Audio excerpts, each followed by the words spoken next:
which ones came after? It's Gen X, then Millennials, then Gen Y, then Gen Z. Yeah, is that I said? I'm not saying Z. I've had different things. I thought Y. See, I always thought Generation Y came after Generation X, so I'm not sure if Generation Y is the Millennials, but I know I'm technically a millennial. It's never really made any sense to me, but because it doesn't matter. But like they're gonna push for 40-hour work weeks, 25 or 4-day work weeks, 25 hours, of actual work spread across 4 days. Be nice. Fucking, that we every generation has that cliche being like, back in my day, it was more dangerous, it was more difficult, people didn't live as long, no one cared if you beat your kids, and you lot are soft as fuck. And every generation has that. And it's because there's so many things deeply ingrained in our psyches from where we've just been brainwashed from the fucking get-go that we accept that life should be this difficult. I'm not some like new age fucking hippie freak thinking we should all go back to living in caves and shit. I'm just saying, like, when we were hunter gatherers, they really only kind of hunted and gathered like an hour a fucking day. The majority of the day was just doing whatever the fuck they want. That's how like we had time to culture languages, religions, all of this shit, art. Obviously people died real fucking young. There were lots of shit killing us and everything was cold as fuck in the winter. But like, my point is, why can't we just have houses, infrastructure, social security, charities, all of this shit, and a shorter work week? Because no one's really working that fucking hard. And the few that aren't really getting the praise for it, because scum like us just water it down. This is true. What I'd say is that it's not so much that I think we're brainwashed, it's just that there's much more of a disconnect now between the work that you put in and how that directly keeps roofs over your head and all the rest. These are all good things because we spend a lot of time building society and infrastructure so that it isn't literally just every man for himself, fucking wild, wild west. But obviously, one of the things that made it a lot easier to motivate people, like you say, in the 50s, the way they did this was the American dream. If you just work hard enough, anybody can form a life, to have a family and all the rest. And that's kind of gone a little bit out the wayside with the way that the technological world has moved on.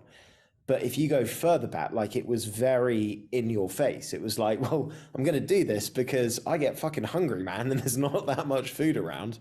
And obviously, until society got more nationalized and then globalized, each individual person in a tribe, in a village, all the rest, kind of had to do their bit a little bit. Because, if you were the blacksmith, you might be the only blacksmith in your village way back when. You might be the only butcher. Yeah. You might be... I'm talking pre-blacksmith, though. This is all after, because like we're indoctrinated from the very get-go with religion. It's... I don't know if you've ever been to a church, mate, but it's like... Oh, dude, yeah. Don't do what you want. Don't be selfish. Don't masturbate. Don't fuck more than one woman and marry her and never use a condom. It's all this stupid shit. You're like, no, why should my life be shit so that some fictional fucking metaphysical deity can be like, well done, Josh. Well done. Did it the right way. There's what the practical reason for a lot of these things are. It's that, again, more primitive man understood it wasn't great to have kids not being raised properly. And obviously one of the other issues that they had, I honestly think this is where the whole fucking like anti-gay kind of like sentiment comes with monotheistic religions.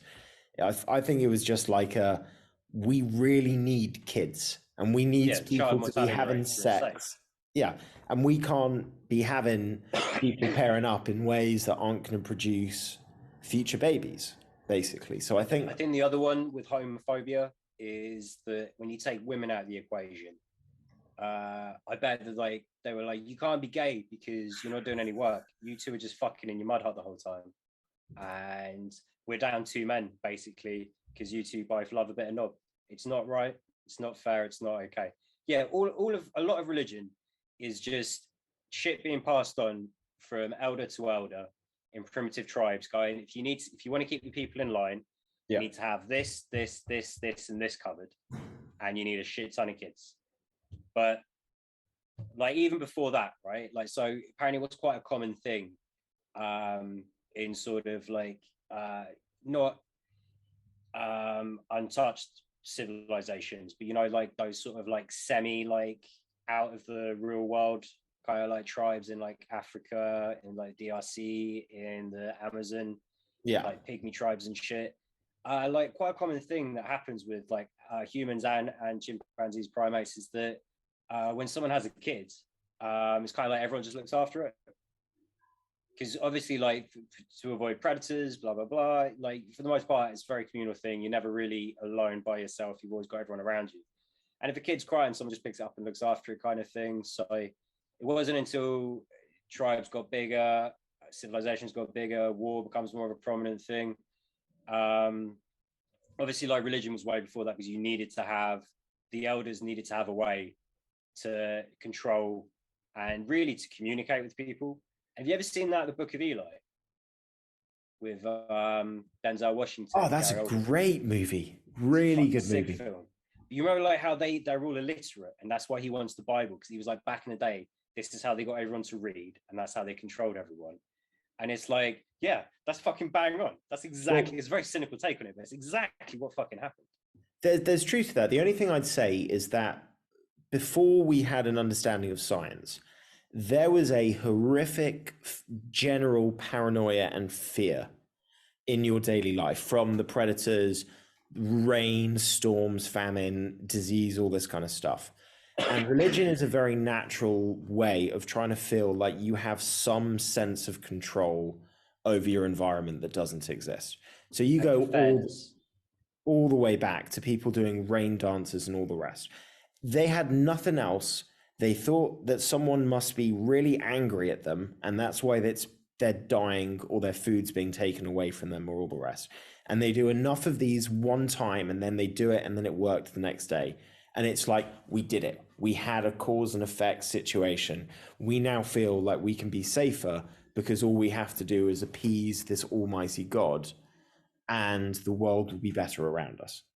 And that fear then obviously gets taken, and war comes into this as well. Our God is better than your God, you know, all this crap. What's interesting with it's the way we're wired. We have an innate sense of justice that has to be adhered to, however we perceive it. Like everything has to feel fair, even if it isn't actually fair, as long as it's perceived as fair. Like that's the sweet spot. And we have this like paranoia constantly that like everything had to have had a reason. And it's part of why we go to war so much, is the like, as soon as you encounter another tribe, your initial thought is, or not every time, but largely is like, what the fuck are these people going to try and take from us? And what might we be able to take from them instead? Although there have been cultures and stuff where they're actually very, like I think a lot of Native American tribes were actually very like welcoming and hospitable. And like I have no idea if this one's true. So I remember hearing it when I was a kid, and pretty much everything I got taught in school in the 90s has been debunked, I feel. But there was up in like the 13 original states, when the Pilgrims like land in like the fucking 18th century or whatever, maybe it was as early as the 17th century, like they got away with some horrendous shit because the tribe they were dealing with had no concept of lying. So like they were like, yeah, shake hands, we made a deal, we're definitely not going to fuck you over. And then they would fuck them over afterwards, and they'd be like, who saw that coming? I didn't even know that was a thing. That can't be real. That's got to be a lie. But so I believed that when I was like 10 years old. I've heard a lot of different things. From what I understand, certain Native American tribes were very bloodthirsty and vicious, and certain groups fought each other a lot. But America is a massive country that was not dramatically overpopulated by the Native American population. So there was just more space. My guess would be that if you cross the people that haven't had the other tribe come and take things from them or really interact, they have no reason to be fearful, because their entire existence has been a fairly harmonious tribe where there's been enough resources and they've understood what to do. And then these there's a lot to suggest they're the closest to ever really getting it right. Yeah, out of all the kind of more modern kind of I wouldn't say advanced, but like the more like recent like sort of societies that we kind of think of like within like the semi-recent modern age, like from what I hear anecdotally, they always kind of ping in my head as like, it genuinely seems like they were the happiest. You know, like you'd hear again, a 10-year-old me believe fucking everything he was told in school. So when they would kidnap like women and children from like European settlements, quite often they had a very hard time getting the kids to come back and to reintegrate into like a kind of Western society, because even if they were just gone for like months or a year, they were like, it's so much better with them. I want to go live back with the tribe. I don't want to live with you guys. Everything you do fucking sucks. Church is the fucking worst. I want to go back and do what they do. And well, they lived in, there was something very harmonious about their sort of understanding of living in balance with nature, I think, and understanding and respecting the resources that they use and all the rest. And they used to do controlled burns of the forest in California, you know, like fucking hundreds and hundreds of years ago. That's nuts. And now I see LA on fire every year in the news, and I'm like, how did you not just ask them how to stop that? The fuck? But listen, the more that we interacted with different groups of ourselves that we didn't know well, the more used to battle and power grabs we got. And the thing about Europe in particular is that it's extremely bountiful. Like, it's an absolute just hotspot for human beings to be able to settle and cultivate and live and survive. But it's not very big. And so we all started bumping into each other, and we all realized that all of this land is pretty fucking valuable and therefore would be wanted by other people. So, you know, that's so it's just cold enough that it forced us to constantly go through kind of technological innovations. That's true. Obviously, lots of cultures nailed things like irrigation, and we just borrowed heavily, I believe, from like the Egyptians. I think it was the fucking Persian Empire that's nailed it. But I might be wrong, but yeah, I'm kind of pulling out I'm pulling out facts from when I was 10 years old right now, and I'm pretty sure most of them were lies. It probably is the Persians. To be honest, I probably was told Egyptians when I was 10. But anyway, like we had a really good ton of shit to steal from kind of North Africa and like Western Asia, and it's just cold enough that we were constantly looking to make shit easy because it's just so fucking miserably cold. And you know, and then fucking industrialization, and even back when like coal powered shit first comes in, they're like, this is not good for the environment, we are doing a bad thing.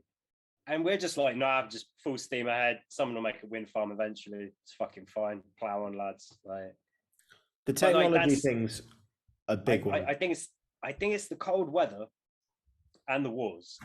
But obviously, like, we didn't all become like true fucking superpowers until like, you know, the Silk Road, colonialism, you know, being able to bring in like fucking shit tons of like salt all the time and just like keep things from spoiling too quick, and just that stuff is then when like it was just because we got a little bit of a jump on people, I think, with the cold weather and the proximity.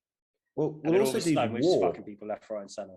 War forces you to be innovative. War, difficulty, but also time drives things. Like, one of the key things about most European-based places, and it's certainly true for other empires that formed, is they were able to find a singular place where they could have water and food in a sustainable amount without having to change, you know, locations. Like, this is the issue that fucked African civilizations, is it's really hard to build and establish and grow and technologically advance a village if you are having to relocate on a fairly annual or biannual basis to where the next supply of water would be.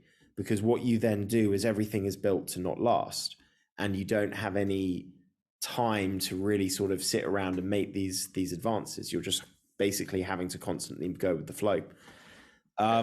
Before we get into the actual podcast, although heads up, all of this is going into the podcast as an intro. This is some fucking great fucking historical conversation.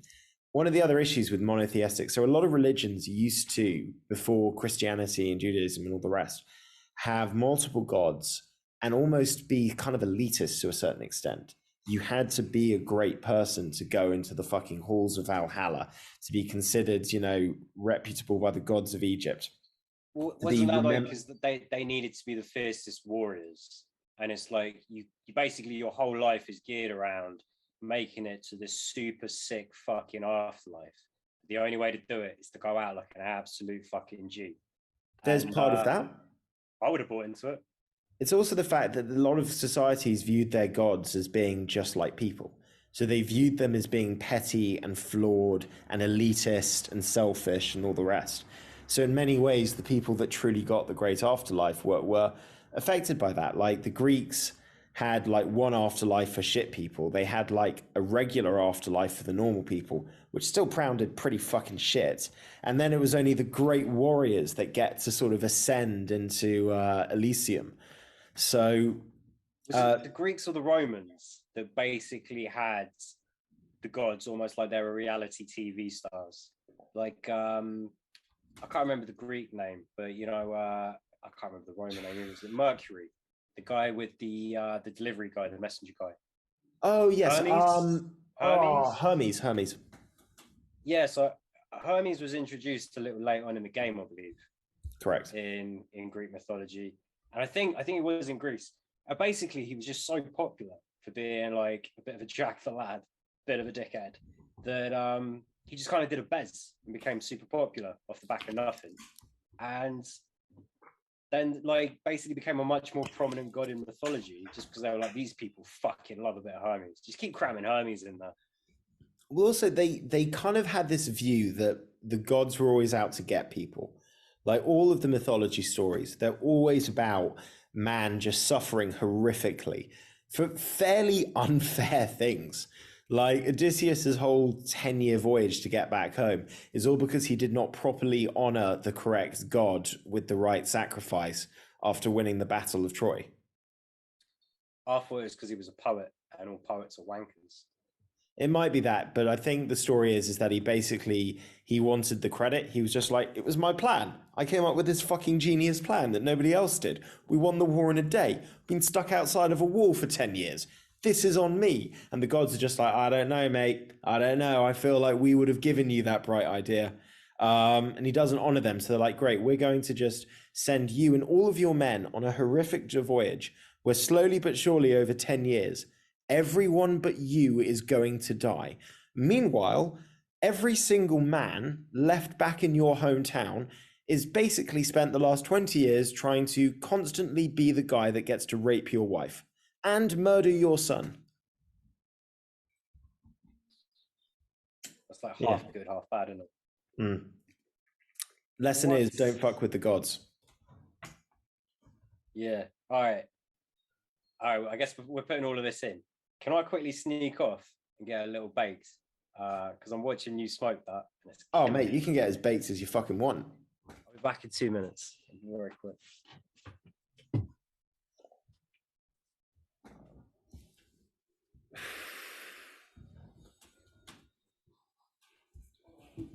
still hear me? Yeah. We'll just carry on the conversation like this for a bit. We're not putting it in the podcast. No, I'll cut this part out. But yeah, but the thing with Nietzsche's theory with monotheistic religions is that basically once you got to sort of like Egyptian Empire and the Greeks and all the rest, it was way more people were suffering than were these kind of selected few ones doing really well. You had a whole massive slave population in a variety of sort of empires. And basically the idea of telling people that by suffering, they are the noble and righteous ones, and that this life doesn't matter, and that because they're having it really bad in this life, their afterlife, which is eternal, is going to be fucking amazing. And all of these idiots have it good now, but they're worshipping the wrong gods, and then they're going to be burning in an eternal hellfire. This was a popular concept for the time because it's like you were talking about the reality TV, like they changed things to get more popularity out of people. This was a religion that popped up because more people were going to be a fan of the idea of their rights by suffering and you're wrong than thinking, great, well, our lives are shit, and then when we die, our afterlife is going to be shit. I wonder how many people were like really afforded the opportunity to be like nihilistic or atheist or agnostic or anything like that. I think it would have been a scary process. Like nihilism, 100%, man. 100%. I think any person that can go through the kind of trauma that people would have gone through more regularly at that time could easily get to the point where they just give up all meaning. Atheist, you got to have some guts to be an atheist before science.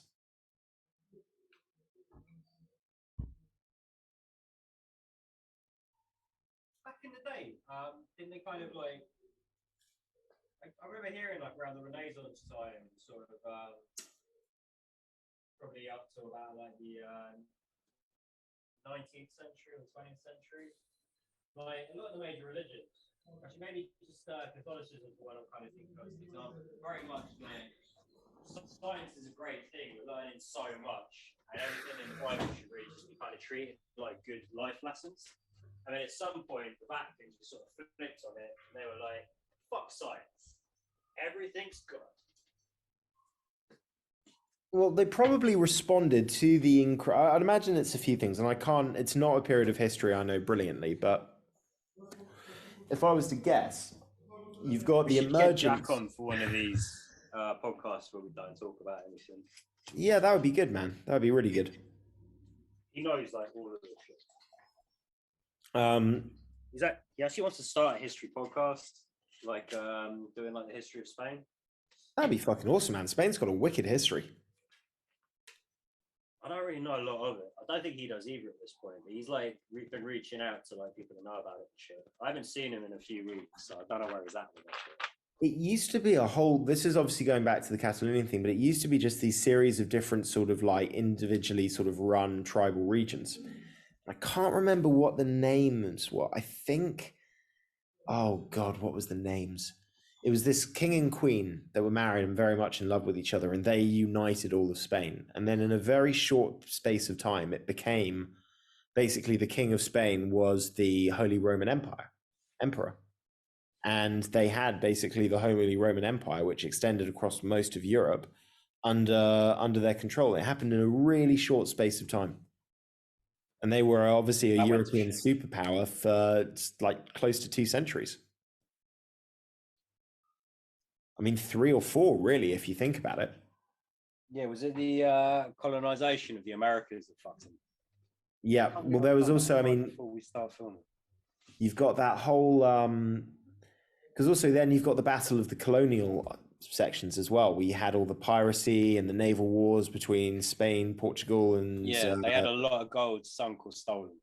Yeah, this is actually the birth of piracy because all these countries hired all of these people to be brigadiers basically in the battle, sailed them across. Watched that one on Netflix. I'm sure like they get a lot of shit wrong, but just having like that kind of baseline of what was happening back then was pretty fucking cool.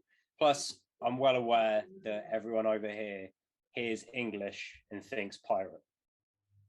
You know, Welsh actually. As soon as I get a lot of Welsh. Yeah, a lot of Welsh. A lot of people from Cornwall, a lot of Irish.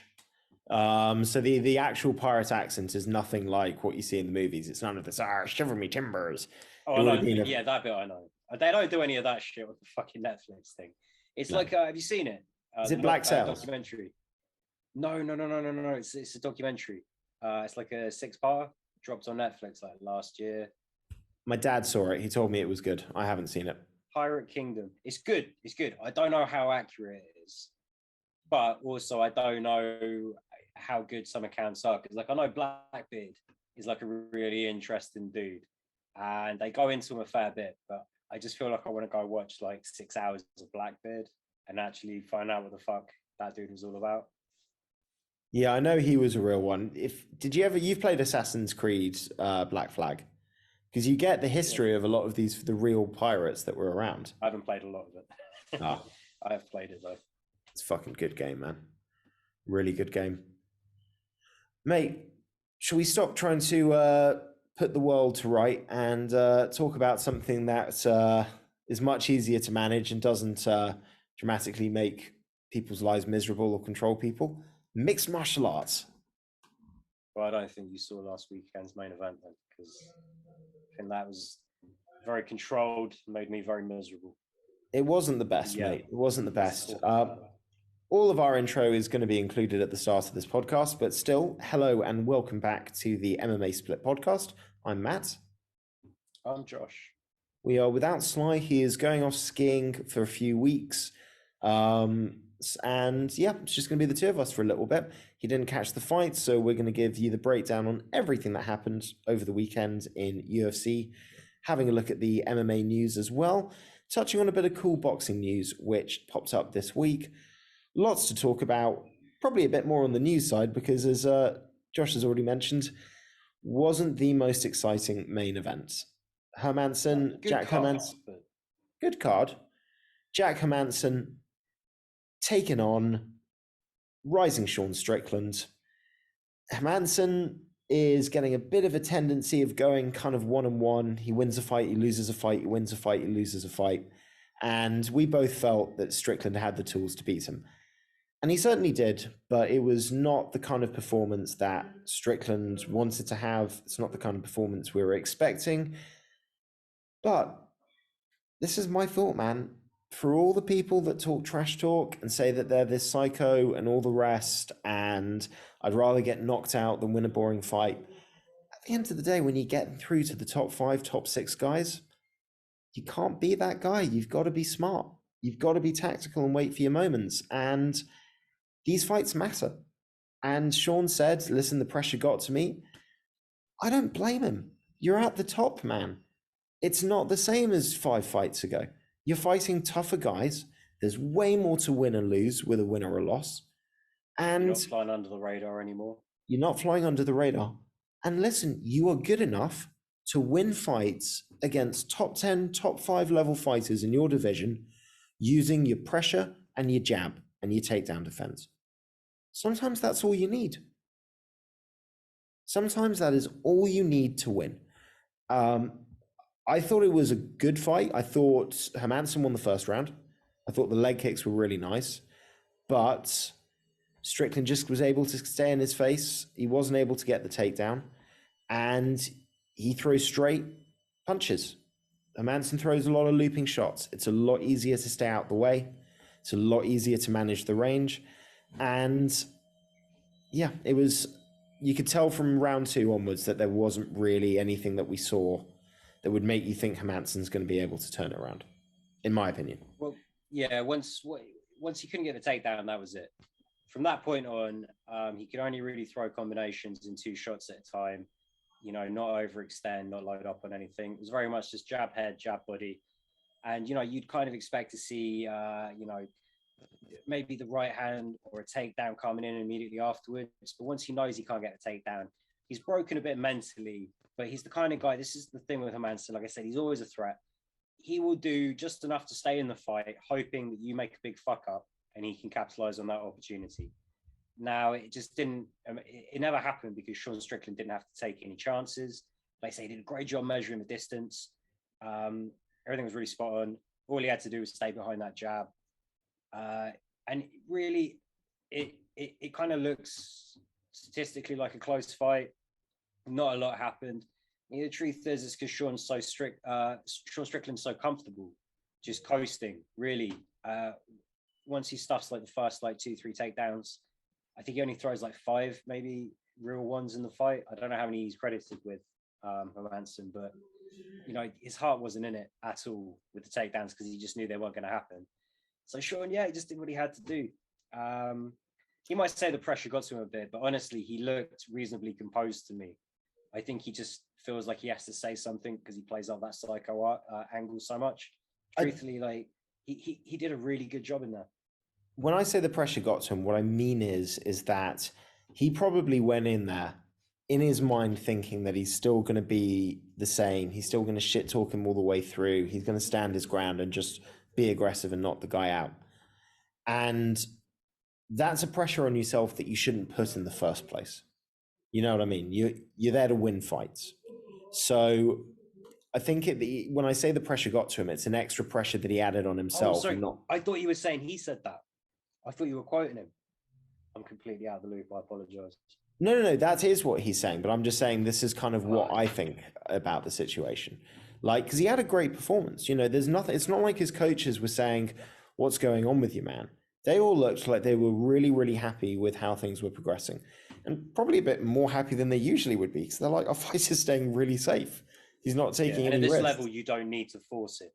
You know, if you start doing something stupid with Hermanson, I mean, he let it go in the last 20 seconds. It's fair enough. It's the last 20 seconds. You're not going to get tapped in 20 seconds. Yeah. So, but yeah, it would be a mistake to go out there and try and force the finish and live up to this kind of whole psycho thing, because you're already in a marquee weight class. You've got a lot of exciting fights ahead of you, but the next one isn't necessarily for the belt. That's probably at least one more away. And obviously this one wasn't going to be a title eliminator. So, win the fight. Just win the fight, or just jab. You know what, though? I think that's a factor in it. I don't know if somebody whispered something to him, but things that they were saying on the broadcast, Bisping was highlighting it at the time during the other fights building up to the main event. The next title eliminator fight should be Brunson versus Cannonier, but neither of those guys are massive fan favorites, and they're not big guys on the mic. They're not people that really sort of grab the attention and force you to make them the guy. So I don't know whether or not Strickland thought, or somebody kind of hinted to him, that if he hits the PR well, sells himself really well, gets people interested, and has a crazy finish or a dominant performance, he could insert himself into that conversation and give them that kind of option. So maybe that's the pressure that he was thinking, that if he beat him convincingly, he'd be able to take that step. And then maybe in the actual fight itself, I thought Hermanson started really well in the first round. And I think maybe he took that as a bit of a warning. It's like, okay, I'm up against a real guy here. Let's focus and let's do things right. But as you said, this level, I looked at that and thought that's a championship level performance win. That is a 5 rounds, know exactly how to beat somebody, do it taking the minimum of damage and risk, and basically just never let them really get out of second gear. Yeah. In many ways, I'll tell you, it's what Izzy did to Vettori the second time they fought. It's just like, okay, it wasn't the most exciting fight. Didn't need it to be. I was having him beat without having to take any crazy risks. And all I had to do was just reverse a takedown position every now and again if I got on the ground. Yeah. And it's honestly a very respectful thing, because you understand that you're a lot better than this person, but they're good enough that you can't take risks or do something stupid. Damn straight. At the same time, though, with the opponent, all they see it as is just this huge disrespectful, I will work harder when you get better. That's it. Those are the breaks. I will work harder when you get better. And I've played football against those guys and been like, fuck. it fucks with your head. It plays on your mind a lot. In the moment, you're like, this fucking guy. But Dude, what can you do? Dude, there's two teams in our fucking weekly football league that are just so much better than everybody else. And they refuse to play in tougher leagues because they can't play on the weekends. So we're just stuck with them. They beat everybody 9 or 10-0. And they always go 4-0 up in the first 5 minutes. And then you can tell they just stop. They're just like, we've won the game. Let's just work on some movement, pass around. And it's worse than if they beat us 20-0. Because that and there's been moments where we'll pull 2 or 3 goals back. We think, okay, we're doing well. And then they just try again and score another 4 goals in 5 minutes. You're like, yeah, man. It's those teams that could beat you 20-0 if they were just going for the jugular the whole time. But the game finishes 3-0, and you're like, it's disrespect. In their head, they're like, it's reasonably respectful. I'm not being a prick about it. And in my head, I'm just like, this is disrespect. Patronizing me, treating me like a child. But yeah, Strickland didn't treat Hermanson like a child. I realize what I'm saying here. That's the wrong way to draw from this analogy specifically. I follow. Don't worry. You're fine. You're fine. Yeah, I'm explaining for Dave. Dave, you need to know. All right? Strickland just knew Hermanson gets wins against guys he shouldn't get wins against. And it's not always because they made a big mistake. It's just because, he's a fucking opportunistic dude. He's very skilled. Don't throw it away. Don't do what Korean Zombie did against Yair Rodriguez. It's like the most painful end of a fight I've This ever is true. experienced. You know what fight they have to make next for Sean Strickland now, though? Ooh, Till, and it's not a big if, but an if. If Whittaker loses this weekend, maybe Whittaker. No, what are you thinking? You're right, all. Dude, you have an opportunity to get the Psycho against the angriest man at middleweight. A man who wakes up angry. A man that will maybe not talk shit back to him in the cage, but fuck me, is he going to have some fucking swear words and shit to shout back at him in an angry way in the pre-fight build-up. I'm talking Marvin Vettori. Oh, fuck yeah. I was thinking, who am I not thinking about? Who am angriest man? Yeah, obviously it's Vettori. It's a perfect fight. Stylistically, it's great. They both like forward pressure. Obviously, I'd say Strickland, taller, longer. I'd say slightly better striking. But Vettori can strike as well in the southpaw stance. Shots better. Definitely a better wrestler. I think that's a good matchup, man. For Vettori, maybe. Because I think Strickland can be good off his back. Against the guy as big and strong as Vettori, I don't know. And I think he's going to have to outland Vettori 3-1 in the early frames to kind of just keep the momentum even. Because, you can fucking crack that boy and he'll just stand there.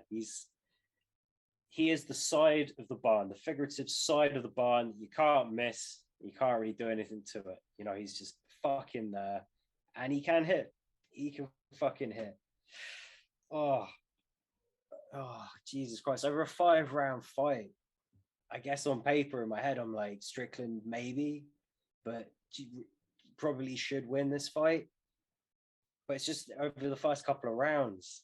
How's he going to stay away from the trouble? Because Vettori doesn't give a fuck. That's true. He took a head kick from fucking Paulo Costa at light heavyweight and kept moving forward. Yeah, man. I bet he's the spar with Verdum. I bet Verdum started off doing that running, jumping head kick from sparring sessions with Vettori. That's my hot take. Well, dude, he says that he doesn't tap to guillotines even at the gym. It's like a thing that's known about him, is he never taps to guillotines. Imagine being in a fucking training room and having Fabricio Verdum guillotine you and you don't tap. I can't fathom that.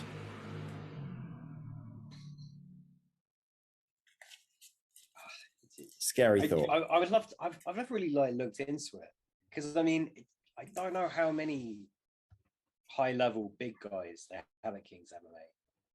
Like I've seen footage of Vettori sparring with Benny Dariush, so they're clearly happy to have that weight disparity. It must have fucking happened. They must have trained together a fair bit. Yeah. You'd think Gastelum's going to be his main training partner there.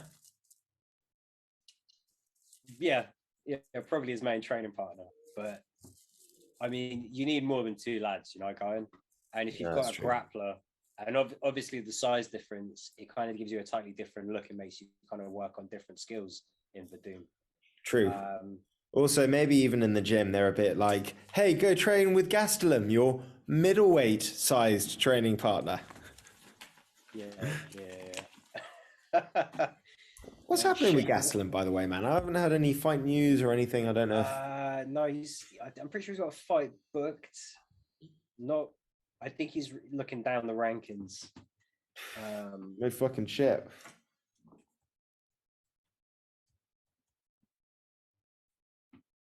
Trying to remember. I remember seeing it and thinking not a bad fight for either guy. Yeah, Nasruddin Imavov. It's not an easy fight. So, not an easy fight. To be honest, if it isn't for his recent run of form, I really do think Kelvin Gastelum matches up well there. But bear in mind, though, his recent run of form is having to fight nothing but killers. Straight up killers all the way through. And Ian Heinisch. And Ian Heinisch. We beat Ian Heinisch. Sorry, Ian. I like Ian. I do like Ian. Yeah, Ian survived prison. He's a bad fucking dude. He's a tough guy. Walks out to the hurricane. Love that song. Cracking tune. Hermansson, let's just wrap this up on Hermansson, man. He's a good top 10 fighter at the moment, but I don't see him being able to put the win streak together that he'd need to kind of break through into that top esh.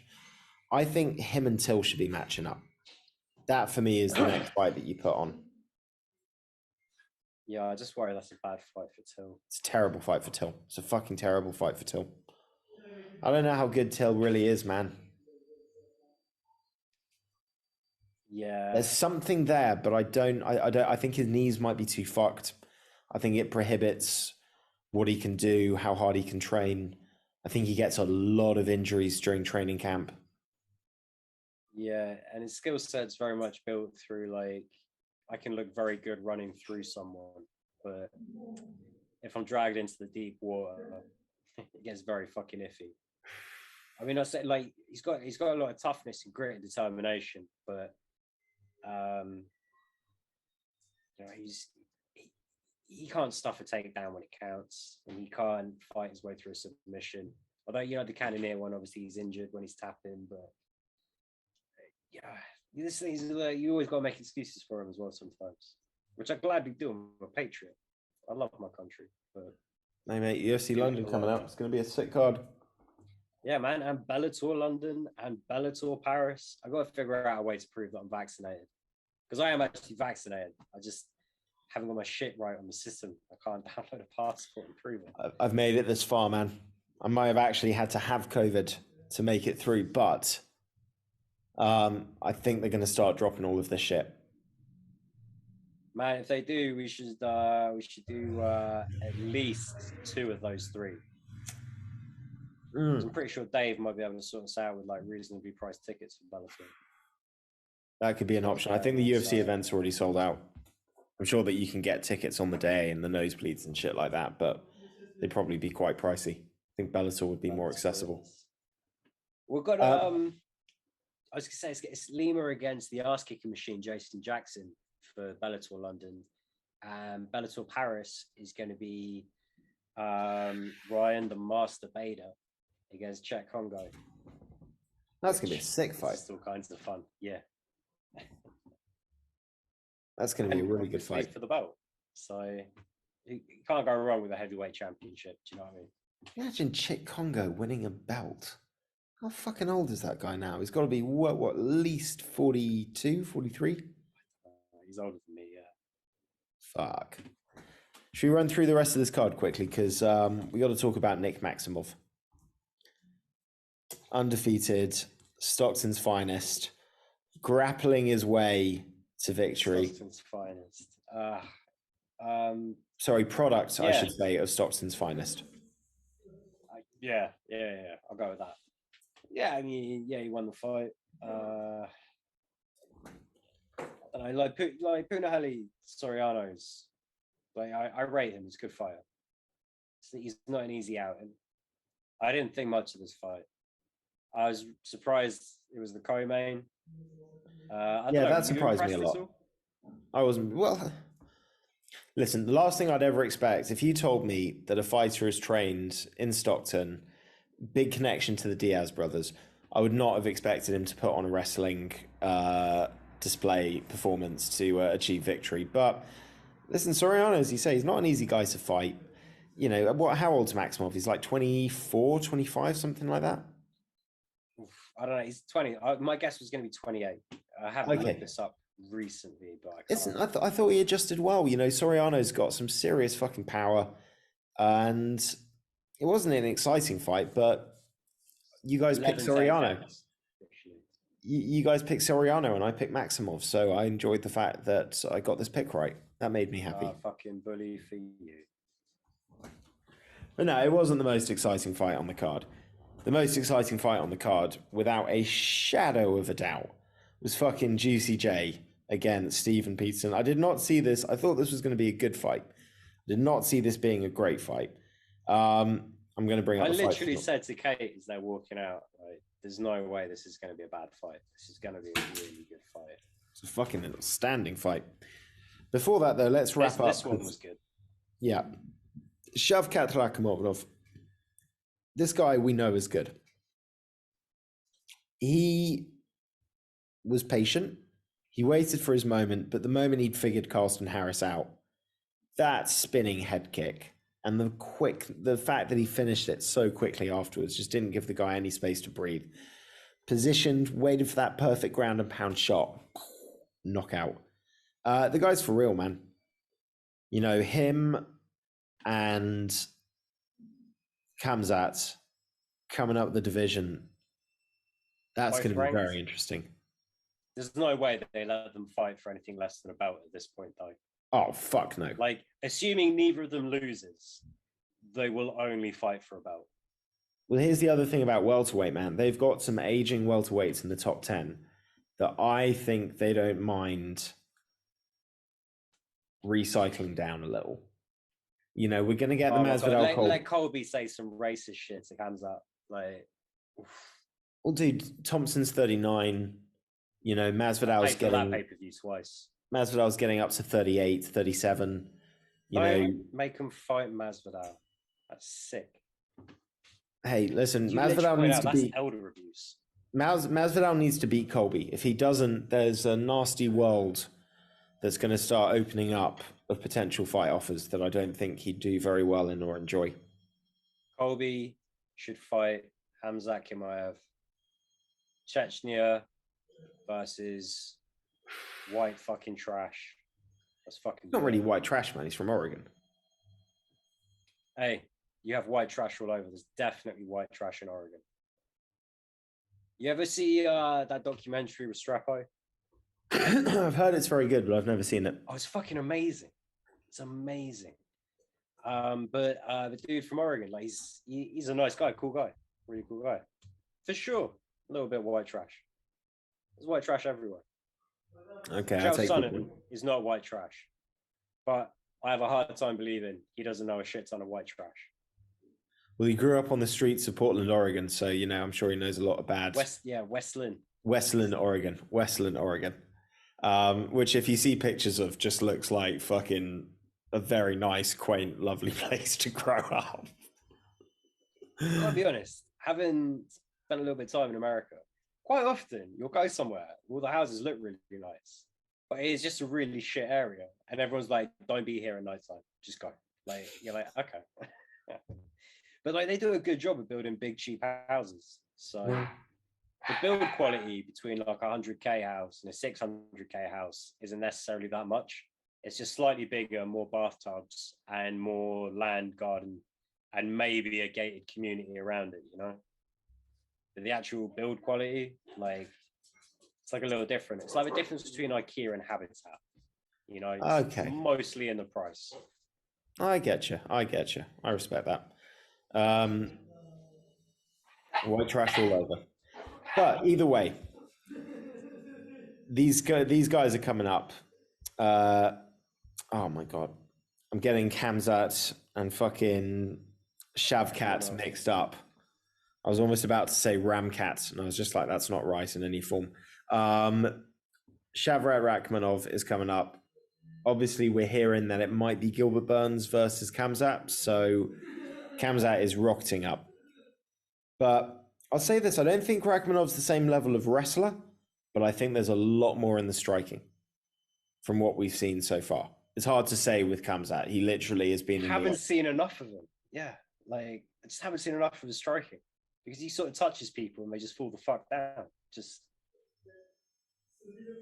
I don't trust anyone that says they have an opinion on his striking at this point. That's like getting 2 seconds into a movie and being like, this will win an Oscar. I trust Gustafsson. Gustafsson says that he's the hardest puncher he's ever seen in his entire life. And the hardest worker, and he says a lot of lovely shit, but isn't that kind of what teammates do? Especially when they're the elder statesman looking after the new guy? Like, well, not the new guy, do you know what I mean? He's like new to the rankings. Like, he's new to the elite. Yeah, I get what you mean. It's a little bit like when NFL teams hire a new coach and everybody always comes forward and says the guy's a genius and he's brilliant to work with and all the rest. Yeah, man. I didn't can't really do believe we that with didn't manage to Soriano, offload but Rich Gannon. No, but fucking actually he did all right. might be fucking great. Let's just see how it goes. I think Soriano and Hurts roll through year 2. Try not to fuck up the draft. Please don't fuck up the draft. At least only half fuck it up.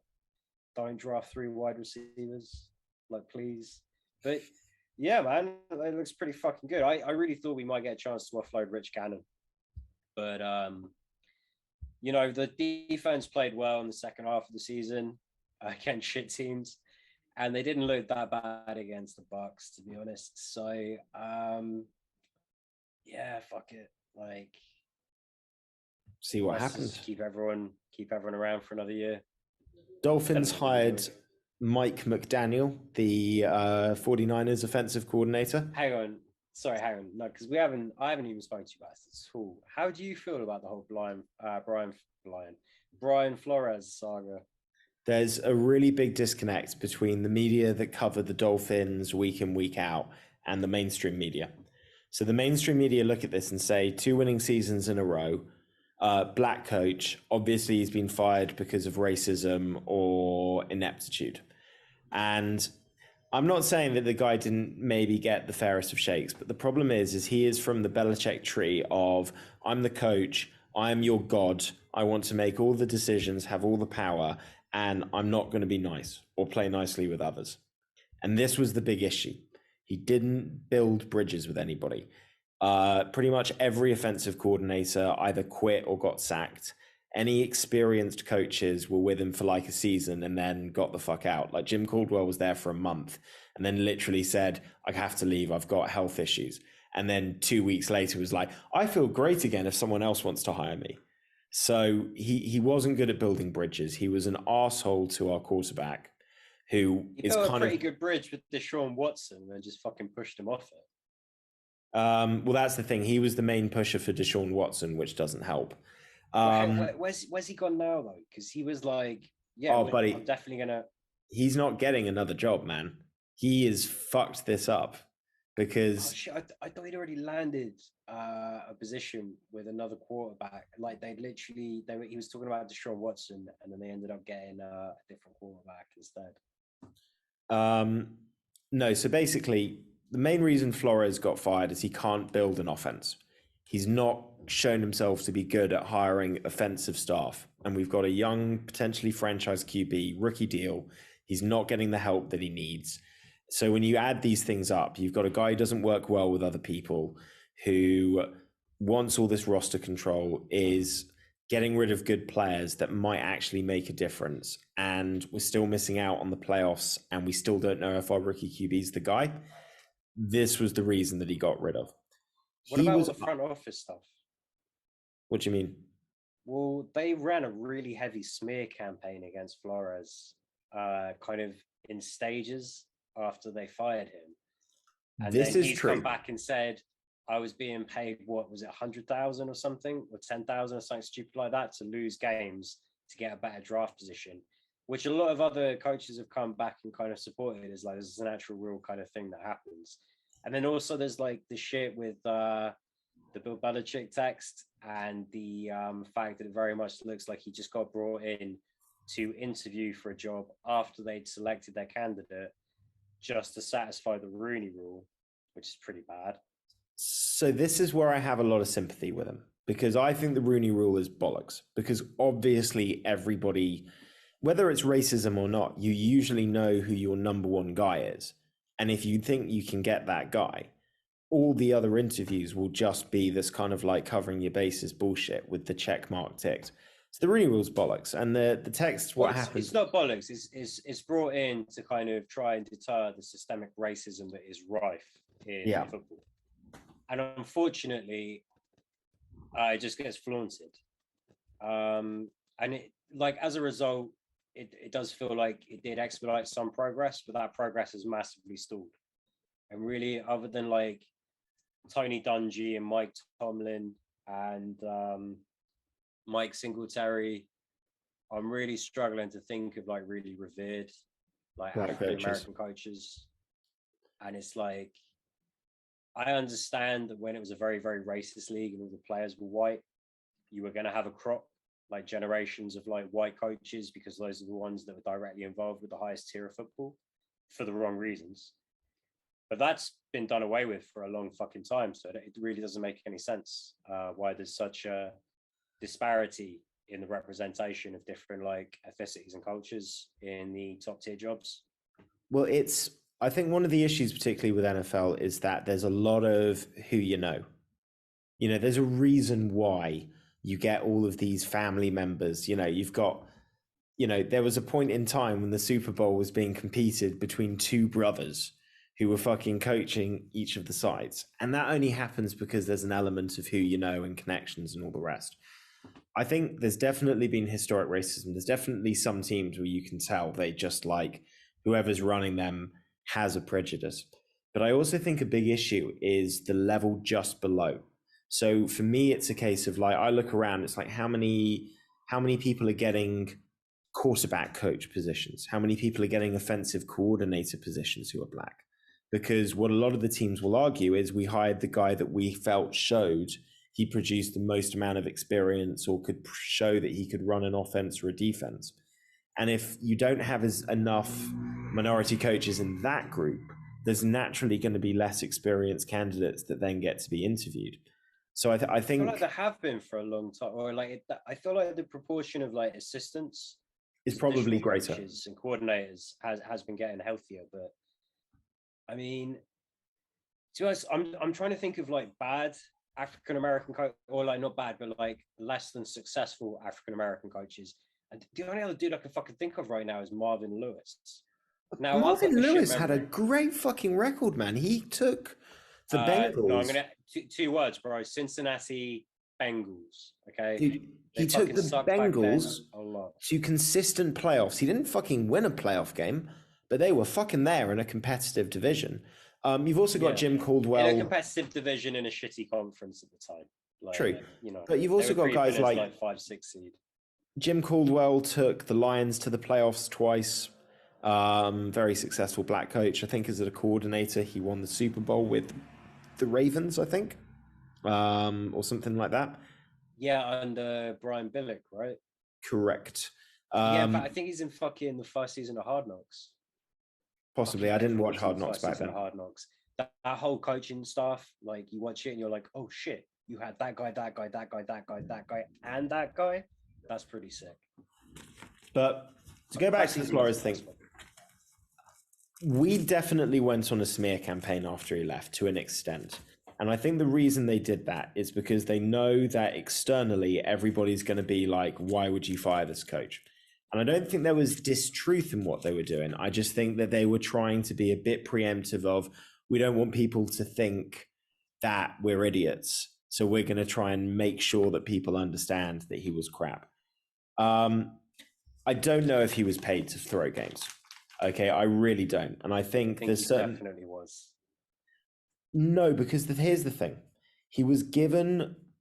So one thing about Flores and about our GM is he gives a lot of roster control to the head coach. If you want a guy or you don't want a guy, he's not going to fight you on it. It's your team. And if this was really something that was being enforced on him, they wouldn't have let him get Fitzpatrick, and they wouldn't have let him bring in the players that ended up getting us 5 wins. I'm not suggesting it was enforced. I'm suggesting it was offered.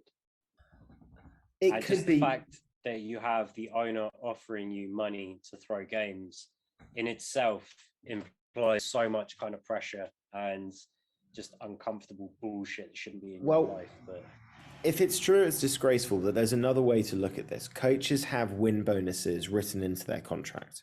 Now, the amount of $100,000 wouldn't be that out of place for an average win bonus per game. It is not impossible. I know that I'm a fan, and I'm just saying that there might be other aspects here. Because I'm not shitting on the Dolphins, bro. I reckon Doug Peterson was paid to lose games. I reckon a lot. Other coaches have come out and said, yes, I've also been offered this. This is like a culture. Yeah, what I'm saying is you don't always know how it's worded, though. It might be that they just said they'd match the win bonus. Listen, this is the amount that you get. Don't worry about the win bonus. We're going to give it to you no matter what. Okay, even if you lose, you're still going to get the extra $100,000. So you don't think, or you kind of query the fact that they're saying that it was deliberately to lose games to improve draft position. Here's what I think. You are giving, the moment you make a conspiracy like that, you are giving the coach a huge fucking amount of dirt that can eventually be brought out in this situation. So my belief would be that for somebody to actually word it and say it in any provable or direct sense is giving that coach an incredible amount of leverage against you that you don't necessarily have to. Because you and the coach live in different worlds. You're a billionaire in the most litigious civilization to ever exist, with an army of top-tier lawyers.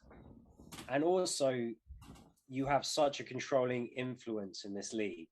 And it's the only league in this sport that is in any way, shape, or form lucrative or relevant. It's the only place you can ply your trade. You can't fuck with him. Like, you literally can't fuck with him. And I think they really do flaunt it. I think they are that brazen. I think that's why you get like videos of like NBA owners saying like horrendously like racist shit about Magic Johnson and stuff. It's because they live in this world where they can do whatever they want. It's like that fucking episode of 30 Rock where Tracy realizes he's so rich that he can do whatever he wants on TV because he can just pay the fines. Like, it doesn't matter anymore. He's just so rich that he just doesn't have to comply by any rule or social norm. That's the world they live in. There might be an element of that. And listen, Dan Schneider has certainly set a pretty fucking high bar that you have to cross to get kicked out. So maybe they're all working on that. In regards to the commies, the Washington commies. The worst name of all time. For the capital city. They're in the capital city and they're called the commies. I hate Washington as an Eagles fan, but I feel so bad for their fan base, the shit they put up with. Literally shit pouring out in the stadium. Like, oh mate, did you see the fans that fell off the fucking almost crushed Jalen Hurts? Yeah. And the whole time they're just standing on the railings like, Jalen, I'm so sorry. And the photographer whose legs bent funny under it's just like, you fucking motherfuckers. It's nuts, man. Shit team. What I'd say in regards to this, so the issue that I have with the Brian Flores thing, everyone knew that Daboll was going to the Giants. And they knew that because they wanted an offensive coach to work with Daniel Jones. They did not want a defense guy that's just had 3 years of kind of showing he needs the quarterback already set. So it was never going to be the right job.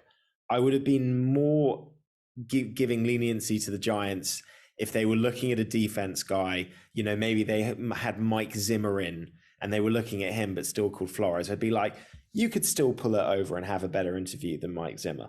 But the fact that you know they want an offensive mind and they're looking at that direction and you're going to go in as a defense guy in the 11th hour, there's no way that you're going to be able to pull it round. It's obviously Rooney Rule bullshit. However, what I would say is, what's his fucking name? Oh my God, Mike Tomlin at the Steelers. He wasn't a Rooney Rule thing, but they had it in their minds who their coach was going to be. It was decided. And really, they were only doing the rest of their interviews out of a courtesy. We've booked these guys in. They've done preparation. We might need a new coach in 3 years. It's going to be good to see what this guy's about and get a sense. Also, sometimes you get the situation like Jim Harbaugh, I can't pronounce his name. Harbaugh, yeah. Is, pretty much knows he's got the job, walks into the interview and leaves such a sour taste in the mouth and they go in a different direction. So that's the other reason they do it. Yeah, and also, like like you say, it's kind of just to like kind of, further down the line. Like, now we're just networking, we're just meeting you, we're getting to know you a little. Like, who knows where we're going to be next year, the year after. So exactly. Now, in the case of Brian Flores, Daboll was either gonna, there was rumors that the Dolphins wanted him as well and had second interviews booked. So the Giants were under a pressure. That's one of the reasons that they offered him the job and went in that direction. So, but in the case of Mike Tomlin, he basically had his interview. And by the time he left the room, they basically just went, he's our coach. There's no way that he can't be our coach. He's the guy. And they completely changed their mind. So you're always in with a shot. And I think that's the only sad thing with Flores is that he's done a very noble thing. He's taken a massive risk with this. I already think he's not got the Texans job because he went with this, because I think he was dead cert to get the Texans job or the Saints job if this didn't come up. So he's taking a really big stand. But the one thing that makes me very wary with him is that after he got sacked, and this has been confirmed by Miami journalists who have got no loyalty to Stephen Ross or all the rest. One guy in particular called Omar Kelly, he basically just said, like, I'm not going to talk about the details, but like, I just saw the side of Brian Flores that they would have sacked him for, because he directly contacted me, and the way he spoke to me and threatened me is I've never been spoken in my entire life. No one has spoken to me like that, as inappropriately. Like, this is a guy with a big chip on his shoulder, a big fucking ego. He had stopped communicating in any form with all of his coaches after week 12. He just wouldn't tell them what the game plan is. Yeah. You know, this is somebody that I think, although it might seem good intentions, I think this is somebody who got so annoyed and felt so disrespected that he's just like, fuck it, I'm just going to burn everything down. And that makes me suspicious about some of the claims. Like, it may be that he had some weird meeting with Tom Brady on a yacht, which probably actually happens a lot. But I don't think he's got proof. I think he's just trying to throw shit at the wall with us. But I'm a Dolphins fan, so I'm going to think that. I do think he's right about the Rooney Rule, though. I think he's 100% right there. America's a very racist country. But hey, good news is the Dolphins hired a black guy, so we're not racist anymore. But here's the kicker. He doesn't look black at all. His dad's black. He's multiracial. And it's been hilarious watching all these news channels. There's always been, like, ESPN, one guy who starts to go on a tirade, and then someone has to point out that he's black. And he kind of looks and goes, no, he's okay. And you can see the gears turning where he's just like, I can't say that he's not black because he doesn't look black, because that opens up a whole fucking can of worms that I can't get out of. I don't know who your new coach is, so I can't picture it, but it sounds hilarious. He's a weird, he looks like a hipster dude. Type in Mike McDaniel if you've got the internet very quickly. And try and imagine that this is a man who is multiracial. Probably biracial. I don't know. If two biracial people have a child and they have no overlapping ethnicity, like, I don't know. Oh yeah, I see what you mean. I'm looking at a picture of a white guy, and then right next to it, a picture of a black guy. It's the same guy. The thing is, like, usually, you know, if you're like, I don't know if they're black or white, I'm thinking in my head like they're probably Filipino. He doesn't look Filipino. He looks really white. He's not, but he just looks really white. Do you know what it is? Actually, it's just he wears glasses quite a lot. White, not wearing glasses. Yeah. That's what it was. Yeah. I don't know why glasses make him look whiter, because they don't do that for anyone else. He has very Caucasian hair. That's what doesn't help as well. No, do you know, he's got big fucking thick rimmed librarian glasses. He looks like he aspires to teach geography. With these glasses. These are the glasses of a man that has set the bar so low that giving up would be a promotion, you know? He's quite funny in interviews. In his first interview as the OC for 49ers, he's not a particularly big guy, but he's still in the audience. It's just like, before I say anything, I'm just going to let you all take a moment to just breathe in my physical impressiveness right now. So he's going to be fun. He's going to be fun in interviews, and he's an offensive guru, loves to run the ball. We need a running game. I'm excited. Man, we've just spent a solid 20 minutes going on a little NFL tangent here. It's going to be an interesting episode. Let's be honest. There's like good fights. Well, we've already talked about the impressive there's stuff. some good performances, but I think there's only really like one good fight left. And well, let's get through a couple of these performances, man, because Brandon Allen, obviously coming off the back of the loss to Chris Curtis, takes this fight on short notice. It's Sam Alvey, so you're not taking a fight, but you're taking get back on the horse. You still got to be in shape. And we did the pick show when it was going to be against Phil Hawes, and when I asked you guys how this was going to affect your picks, it was almost as if you guys were making fun of me. I was making fun of you. That in any way, shape, or form, it was still a competition. So I couldn't believe you asked the question. I was just as a courtesy before I put in my pick for Allen.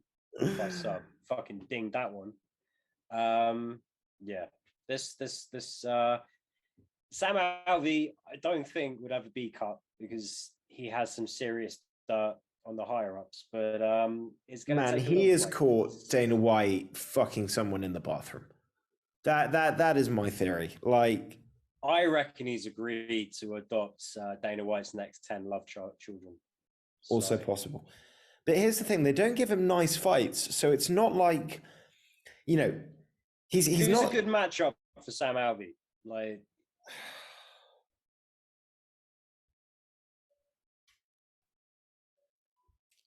yeah. Does it have to be in his weight division? No. I think he'd do all right against that kid. John Vellante is already retired. Can't picture him. No, I was thinking Chase Hooper. yeah. At middleweight. At 205. I think maybe Deron Winn. Maybe. Just maybe. Look, I know Deron Winn looks shit sometimes, but he is very small and powerful. Like, fucking at 185. Oof. I mean, really, that dude. that guy should be a very short welterweight. The fact that he thinks he can fight at higher weight classes is ludicrous. But at 185, I think he probably has a bit of fun with Sam Alvey. The problem is he's got DC as this terrible role model for him, just giving him an example of things that don't quite work when you do the physics lower down. But he was a short heavyweight. He was tall enough. Once you're 5'10", you can do a lot of things. I just picture him like Mila Jovovich in The Fifth Element, as they just like walk past the Popeyes, just chicken good. Like, chicken good. That's such a great film. Oh man, it's one of my favorites from the 90s. It's got everything I love, man. It's got Bruce Willis, Mila Jovovich, Chris Tucker. You've got weird Gary Oldman chewing the scenery. It is pretty much the perfect film, and it's kind of hard to root for Luc Besson sometimes because he likes him young, but that is a good fucking film. Did you ever get around to watching that other one I told you about with that not up and coming, but that dude that's a pretty good actor, Dane DeHagen or something. Dane DeHagen. Valerian and the City of a Thousand Planets or something like that. Yeah. I haven't, man. I've heard people say that if you actually watch it, it's not too bad. You just have to get past Cara Delevingne. She's not that bad. Just assume that that's the way she's playing the character. And it's not like Dane gives her a lot of work off of. The two of them kind of cut this very kind of like slick, icy mold. And you're like, yeah, okay, fine, that's that. It is a pretty cool film. Yeah. Listen, man, he knows what he's doing. Luc Besson has directed some, La Femme Nikita, Leon. Didn't he direct the first Taken movie as well? I don't know. But I think he did. He didn't do the sequels, but I think he did the first one. I can't enjoy Leon as much, knowing his what's the word? Proclivity is a bit of a pedo. You know what I mean? Likes him young. It's not the biggest of surprise, but at the very least, at least not out and out, because in France, like the age of consent is 15, but like on the creepy end of the scale, like 60s rock star. Okay. Like, everyone else is like, technically though, and you're like, well. Listen, at least he doesn't 40-year-olds. have Leon actually fuck Natalie Portman. You know, Apparently, at least there was some more weird shit in the original drafts of the script. There was going to be some more shit kind of implied there. It wasn't going to be left vaguely wholesome. Yeah. Okay. Moving on. Shit. I don't know what I'm talking about. Sam Alvey loves kids as well, in a totally different way. Yeah, in a far more wholesome way, but it didn't win him this fight. I'm just amazed he got to the second round, to be honest. Actually, no, he's hard to finish. Apart from the last two fights. He's getting old. He's not looking good. And frankly, he's going to take some time off. And he should have done that probably 5 fights ago. So, yeah. It was what it is. Do you even want to try and break the fight down? Sam Alvey showed up. Brendan Allen fought. And, yeah. It was a hell of a punch. Yeah. Which Sam Alvey back in the day would have eaten like it was nothing. And that's kind of half the problem. Yeah. So. No, enough said. Oh, then we have the tough finale. Yeah, I was really intrigued about this, man, because I thought Tressian Gore was going to be the ultimate fighter before he got injured. And to be honest, I wasn't that impressed with him. Wasn't that impressed with him, man.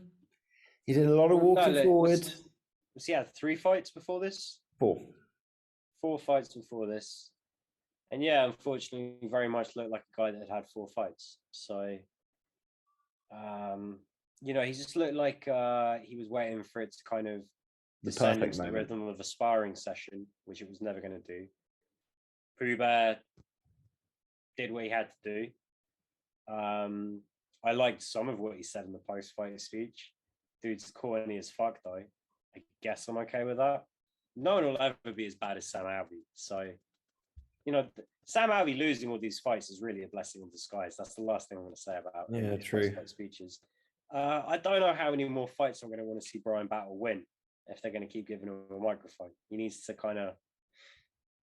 He's not as bad as fucking Andre Petroski. He is nowhere near as bad as Andre Petroski. I don't know who, but I'm going to launch him into space. Yeah, okay, Andre. No, yeah. But the worst part is when they do it in the Apex, it's the worst thing. Because at least if you're in a live audience, you might be able to get the crowd kind of animated. But when you're just in a fairly quiet room, it does not fucking work out. He had one good line, though, when he was talking about his eye being fucked. And he was like, yeah, I could kind of see out of it. And he was like, who needs 2 eyes, man? Am I right? That was a good line. You know how that goes. Yeah. So I think the only thing with Brian Battle, listen, I thought he fought a really smart fight. While Tressian Gore was walking forward and waiting for the perfect shot, he was just touching him up, landing, moving, keeping himself safe. Yep. Only really got caught in the second round. Aside from that, it was pretty... Yeah, I think he lost that second round. Tressian put it on him there, but...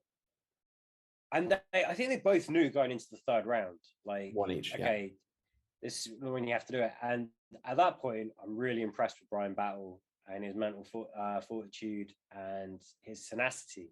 And then he gets on the microphone and makes it very clear to me that all the trolls, which isn't very many, that had been sliding into his DMs and saying shit. And no doubt Tommy, our very own Tommy the Troll, was part of the army, but all these people had an effect on him. And it's okay to be mentally vulnerable, less than mentally strong. I don't want to say mentally weak, but, don't get on the fucking microphone and advertise it to the world, because the rest of the division are going to be thinking, this guy is not going to hold up once he starts getting a number next to his name. This guy is not going to be able to make it count in the big moments. So, well, there's that little part of me that's like, don't let them know they're getting under your skin. Just fucking seethe all you want, but when you're on the microphone, let it go. I don't know, because I feel like he was saying that he used that as his motivation. And there are loads of great fighters that have used negativity to motivate. Like Dominic Cruz is the definition of a guy driven by the negative viewpoints and doubts of other humans. Yeah, but Dom's like, everyone knows that's a fucking fortress. That dude's as tough as they come. With Brian, my sense of it is that these other guys listening aren't thinking about it in the same way that you or I are thinking about it. They're thinking about all the times that they went on the microphone and said, like, yeah, all this shit that's been getting under my skin, I'm just fuel on the fire. I'm going to let it motivate me.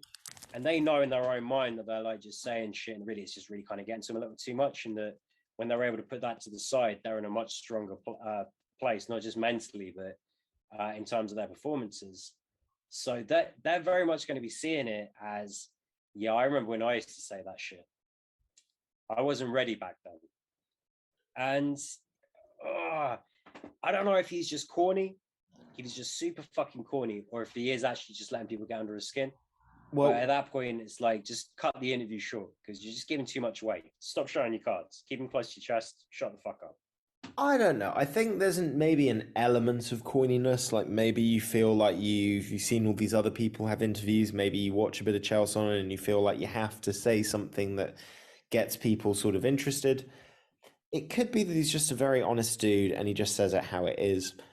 I would say that he looks in good shape coming into this fight. He looks in much better shape than when he fought Urbina for the Ultimate Fighter crown.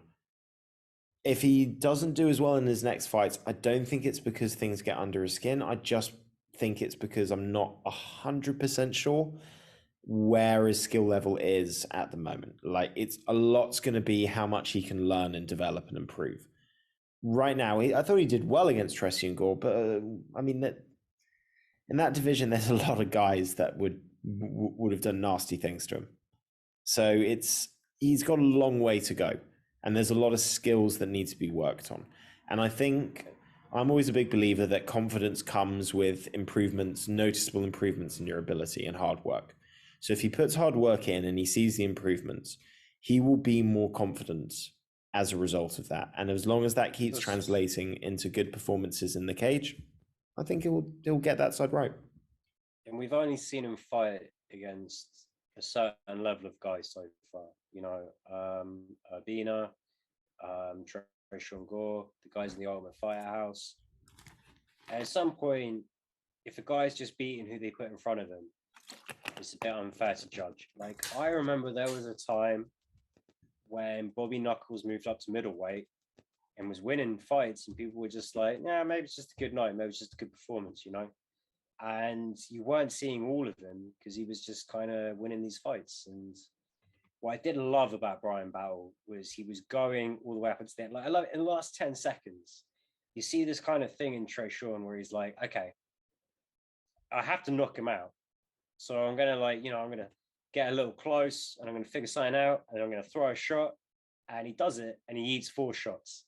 And he's like, fuck, 4 seconds left. He eats like 5 more shots. And I'm like, yep, Brian Battle he's not going to give you that fucking opportunity. He's just going to keep going with the smart fucking shots, just keep tagging you, put a fucking statement on this round. He has won this fight. You can't do shit. I love that bit. And then he got on the microphone. I'm like, God fucking damn it. Why'd you do that? Right. Well, enough of Brian Battle. He moves on to another day. He will have another fight and another opportunity to maybe be better on the mic. Tressian Gore, back to the drawing board, work on some things, work on his skills. I think he was probably more affected by the build-up to the fight than Battle was, really, from the looks of things. It felt like he had the bigger chip on his shoulder to try and prove. So, well, one of them was a UFC vet at this point, and the other one had 4 fucking fights. This is true. But they're both young. They're both going to improve. They're both guys to watch out. Let's see what happens. Let's talk about Juicy J versus Stephen Peterson. Fuck me, this fight was outstanding. Ebbs and flows, volume, damage on the ground, standing up in the pocket, creativity of strikes, both guys hurt at different points. That second round was a fucking war. One of the best rounds of the year so far, without a doubt. Only thing I'd say about the fight, third round, they were both fucking knackered. Absolutely. That's how Juicy J rolls. That's every Juicy J fight. But dude, even tired, he had enough sense to get the fight to a position that he could win it. Because this is how Juicy J does well. He will empty his gas tank in the first round in such an effective way that you will essentially empty your gas tank in the first round. Second round, this guy is really fucking good. He's going to bring the best out of you. You're going to hang in there for the second round. Third round, you're both going to be a sloppy mess. This is where Juicy J cleans up.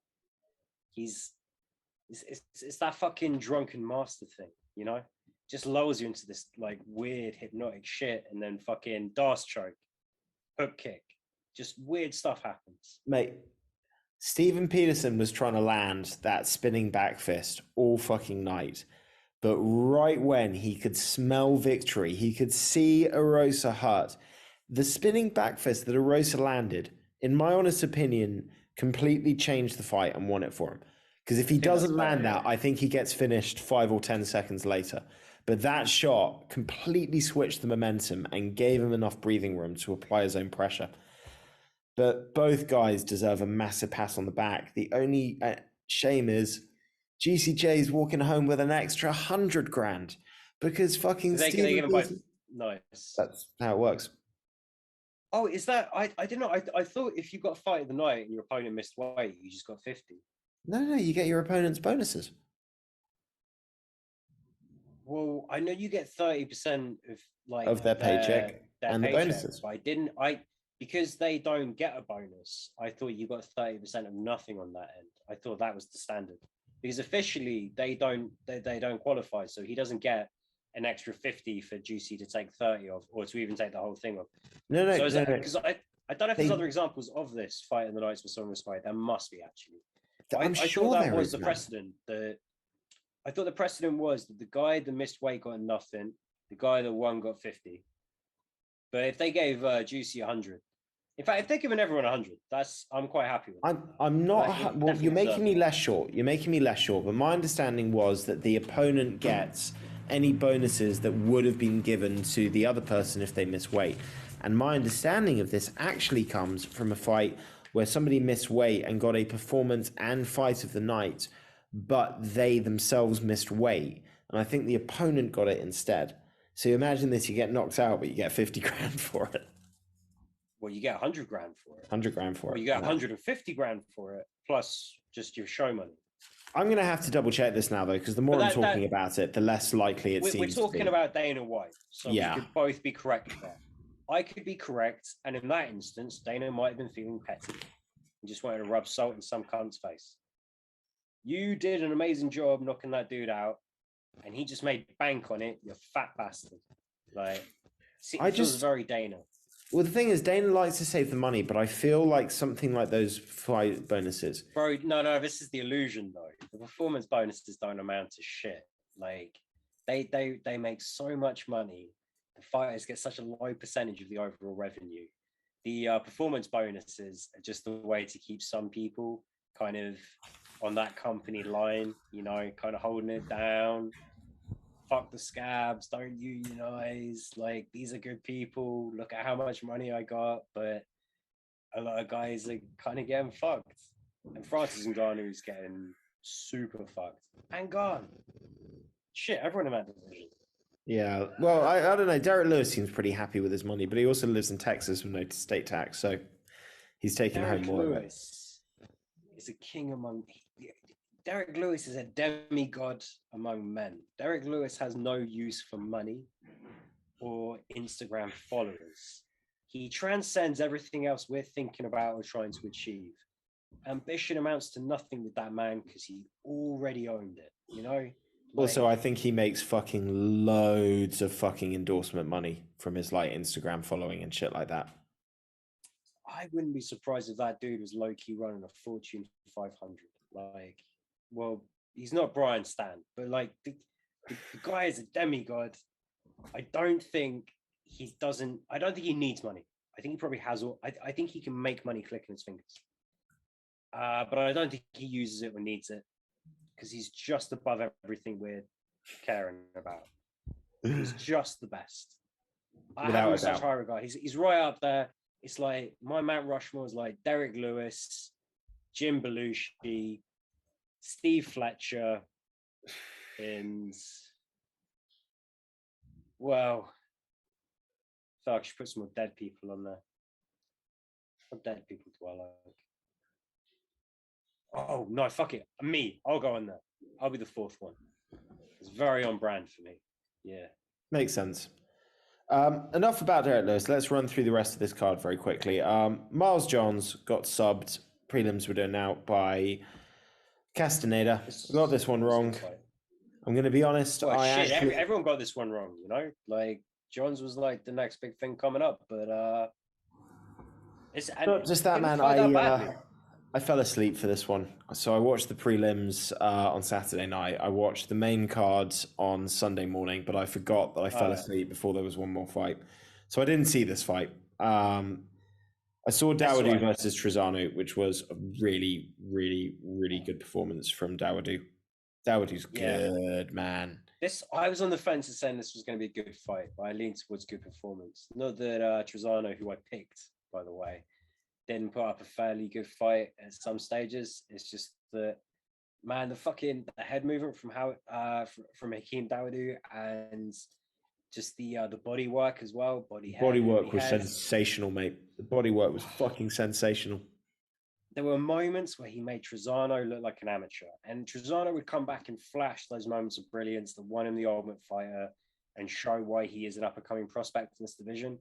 But Dawodu, I had kind of called on him a little bit.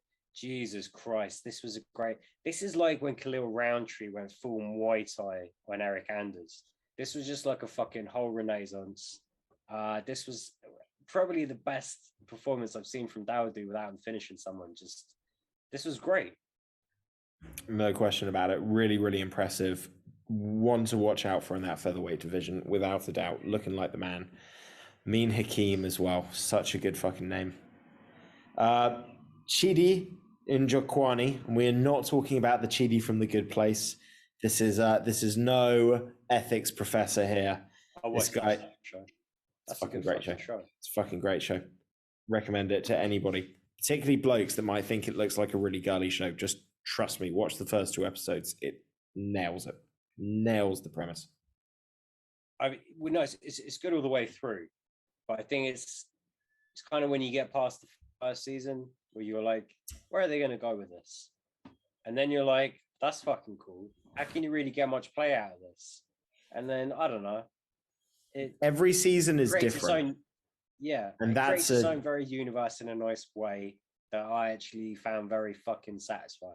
With a very nice message at the key of it in many ways, and an interesting philosophy on life. Yeah, only idiots like Blake Bortles. Man, but Blake Bortles gets some serious fucking love and hate in that show, in equal measure. He gets mentioned more than any quarterback of his level should, but that's neither here nor there. Marc-Andre Barrio might be trying to rethink his philosophical life lessons after that experience. I mean, 16 seconds. It was over before it began. It's just those things, right? You get caught. It's like, it's very unfortunate. You can't say like definitively that he is the worst fighter because he got finished so early. It was a beautiful like right cross coming over his left fucking shoulder. Like, for him, it must have looked almost like a hook. He only caught it peripherally at the fucking end when he sees the elbow coming through. Like, such a beautiful punch, literally just bounces clean off his dome. That's it. Like, everything else is just redundant from that point on. Fuck, you can't go back and watch film on that and go like, how could I improve?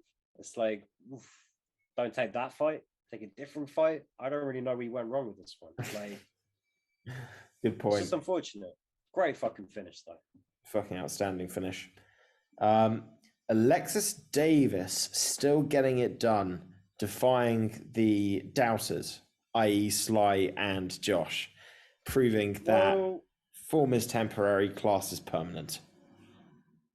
Oh, hardly, no. Like, I think a lot of people are still very high on Stoliarenko. She looked good in the Ultimate Fighter house. She hasn't looked that bad against better competition, and in a shallow weight class, I don't see why she shouldn't kind of be kept around to kind of fill out just outside of the rankings.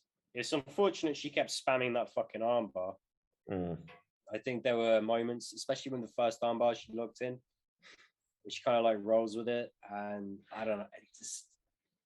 Well, they said it on the commentary team, man. When you have a lot of finishes using one technique, you just feel like it doesn't matter. You can pull that out anytime you need it, and that doesn't work against everybody. And sometimes you run out of time, and at a certain point in that fight, you should have been aware you're going to run out of time. Change it up, but I thought she looked very good on the feet against Davis.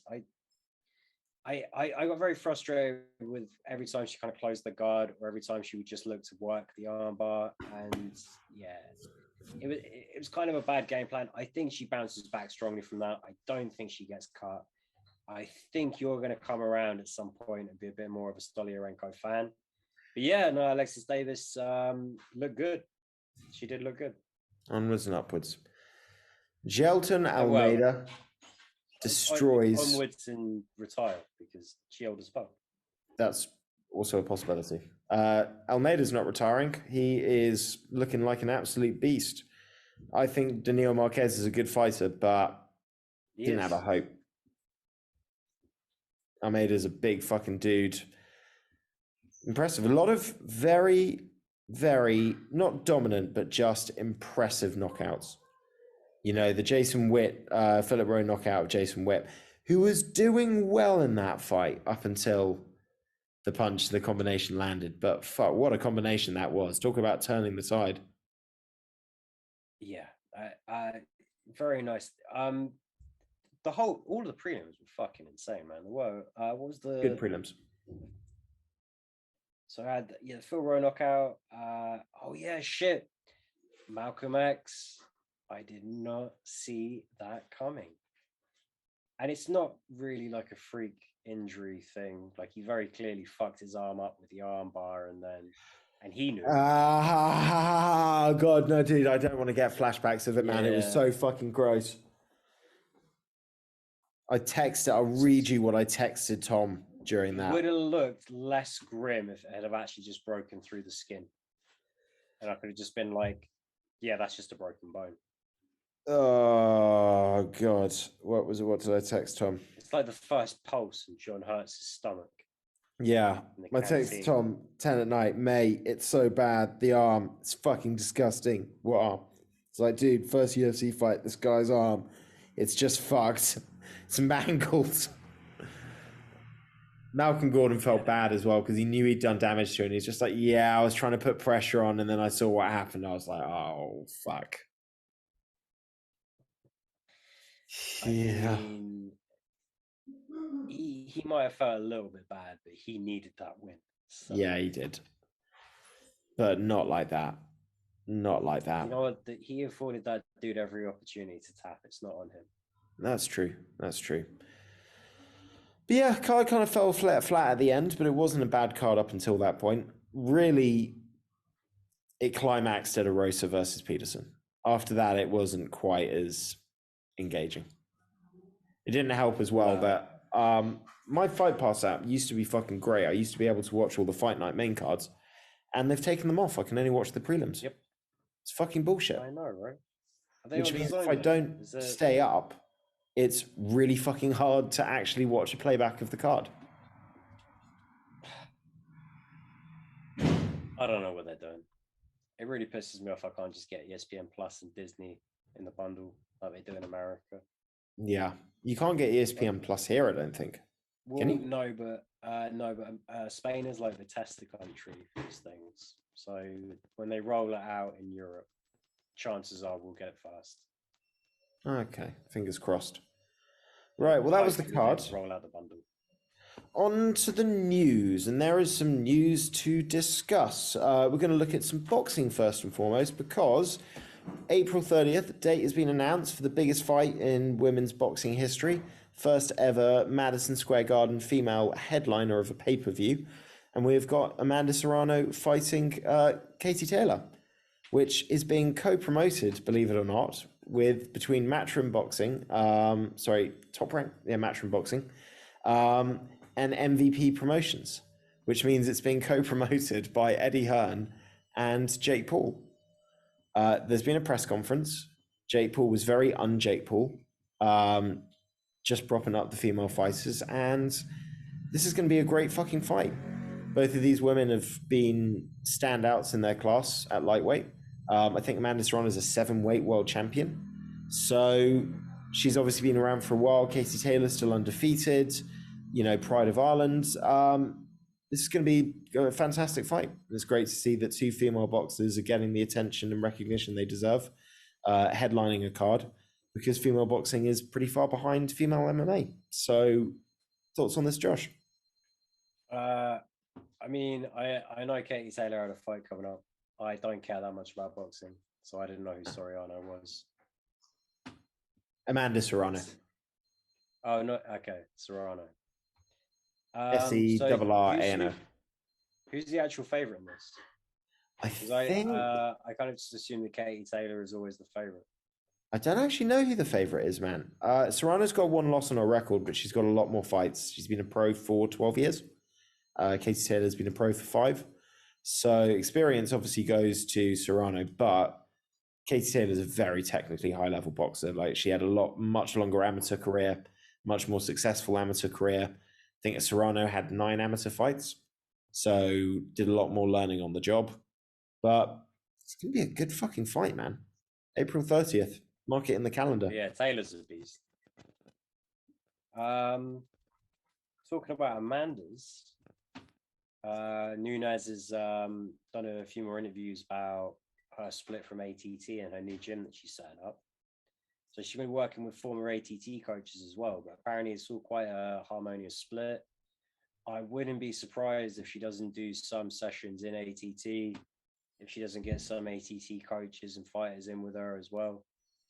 One of the coaches is coaching now at Sanford MMA.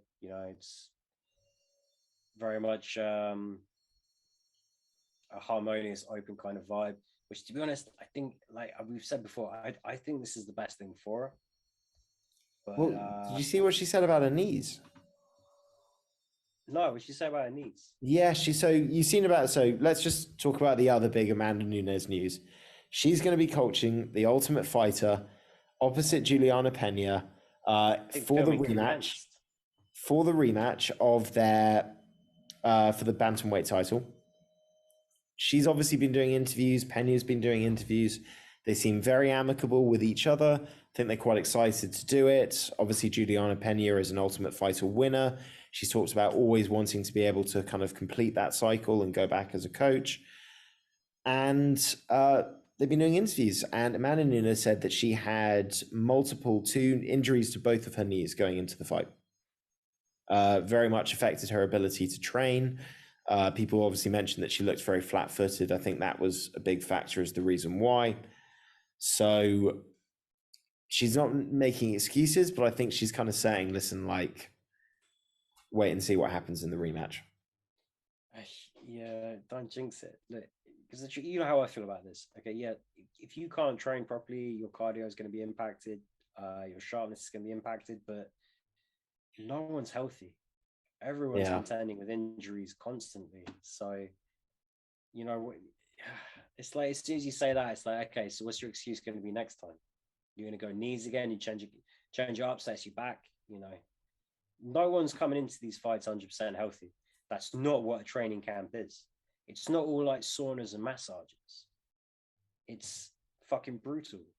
You kind of break yourself to put yourself in the best condition possible.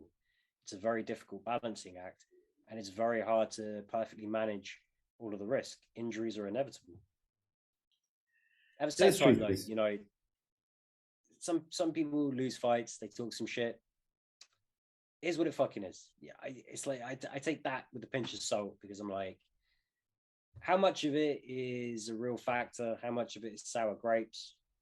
How much of it is you saying something off the cuff and some cunt writing that up as an article? In this day and age, like, anything can be a news story. Fuck it. She had a bad fucking night. I can't pin it all on bad knees. Yeah. Well, listen, some people will come into fights more injured than other people. And sometimes you're more injured in some fights than you are in other fights. There's no question about that. I agree with you that at the end of the day, though, whatever the situation is, unless you are so injured that you have to pull out, you signed the deal, you agreed to fight on this day at this time to see what would happen. And sometimes the chips are against you, sometimes they're not. We'll see what happens in the rematch. I don't think she should go in with the attitude of thinking, oh, if it wasn't for my knees, this would have been a completely different result. You got to take your opponent seriously. Yeah, you maybe want to keep it to yourself, but to each their own. I've seen fighters make these kind of excuses and have a bad performance in the next fight, and I've seen fighters look fantastic afterwards. So we'll see what happens with Amanda. She's in a weird space. You know, she's been undefeated for 8 years. It's a very different mentality going into fights undefeated and suddenly sort of having to rematch the person who just beat you. It's a big question to answer. It's a bigger question. It's a lot less pressure. Yeah, that's a good way to look at things. Although I feel like the way she's setting her camp up and everything up these days, I don't know if she really feels the pressure too much. Like, if anything, she maybe didn't feel it enough in the last fight, but it is less pressure. It is less pressure. It's not like she's got anything left to prove, man. Yeah, like more than that, you don't put up with months and months and months of people going like, you can't lose, you're the best, do us proud, do this one for us, win this for me. Like, you know, now she'll know to keep kind of a tighter circle. There'll be less attention on her from like the smaller media outlets, from the local media outlets. It's just going to be the mandatory press obligations, which, yeah, inevitably is going to be the questions you don't want to answer, but you know what's coming. You can prep for it a little bit. You know when it's happening. It's not you're walking out of a restaurant with your wife and they're coming up to you with the cameras and being like, how about this? You know, it's a different outset when you're not the champ. Yeah, it's a different outset when you're not carrying a huge win streak. And even the ones that perform really well, you know, Anderson Silva, GSP, they talk about the pressure. Ronda Rousey talks about the pressure. I think she handled it probably better than most, but that last fight, she shit the bed a bit. And now, way less pressure. Hopefully, honestly, I say hopefully she gives the best account of herself she can in this rematch. And hopefully, Pena steps up a little as well, and we have an absolute classic, because I'm fucking excited for this Ultimate Fighter season, and I'm fucking excited for this rematch. I think they're coaching heavyweights. I don't know what the other division is, but I know heavyweight is one of them. I think the last time they had women coaching, it was light heavyweights. So, yeah, stepping up. It'll be interesting. Quick thing on some other news, MMA related, and then we'll quickly touch on something non-MMA related, but in the world of MMA. John Jones calling out Stipe Miocic, saying best ever heavyweight versus the best ever light heavyweight. Let's go. I think that's definitely his avenue back to relevancy. It's a nicer fight than Ngannou right now. If I was going to have a tester fight at heavyweight, I'd much rather fight Stipe than Ngannou. How much do you reckon Stipe's getting paid to fight? Well, I know for a fact that he was getting paid less than Overeem when they had that fight in Cleveland. Overeem was getting paid quite a lot for that. Overeem was getting paid more than $3 million for that, wasn't he? Overeem had a really good contract, man. He had a really good contract. Back in the day, the big names did have big contracts. You know, Mark Hunt was getting paid more. He came out and said it's fucked up what they're doing to Ngannou. He was making that X amount of years ago. And back then they were. You know, this is before Endeavor Takeover and the Contender Series and the revolving door in the middle of the ranks, and they were paying fighters more then than they are now.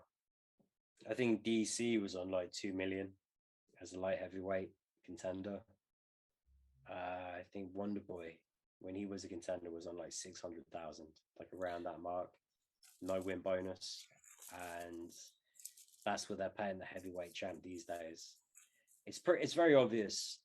Since the takeover, they care very much about the bottom line. They've really sharpened their pencils. I did not know it was as bad as it was. I figured he was making less than DC. I figured it was going to be less than 2 million. I was like, maybe it's $1 million at the low end. And then I see it's disclosed at 600,000. I'm like, fuck. I think Stipe's flat fee was 750, I believe. He did get the pay-per-view points on top, but let's be honest, like, I was hyped for UFC 270, but what do you reckon UFC 270 sold? Bearing in mind that 269 did about 550. Fuck. I don't know. I'm going to say it's less than 400,000. Because I don't think that heavyweight has been enough of a draw, even with somebody like Ngannou. I don't think it's been something that gets enough of the casual people to really come in and connect. Also, is at odds with the promotion and has been for some time, so there was no real push.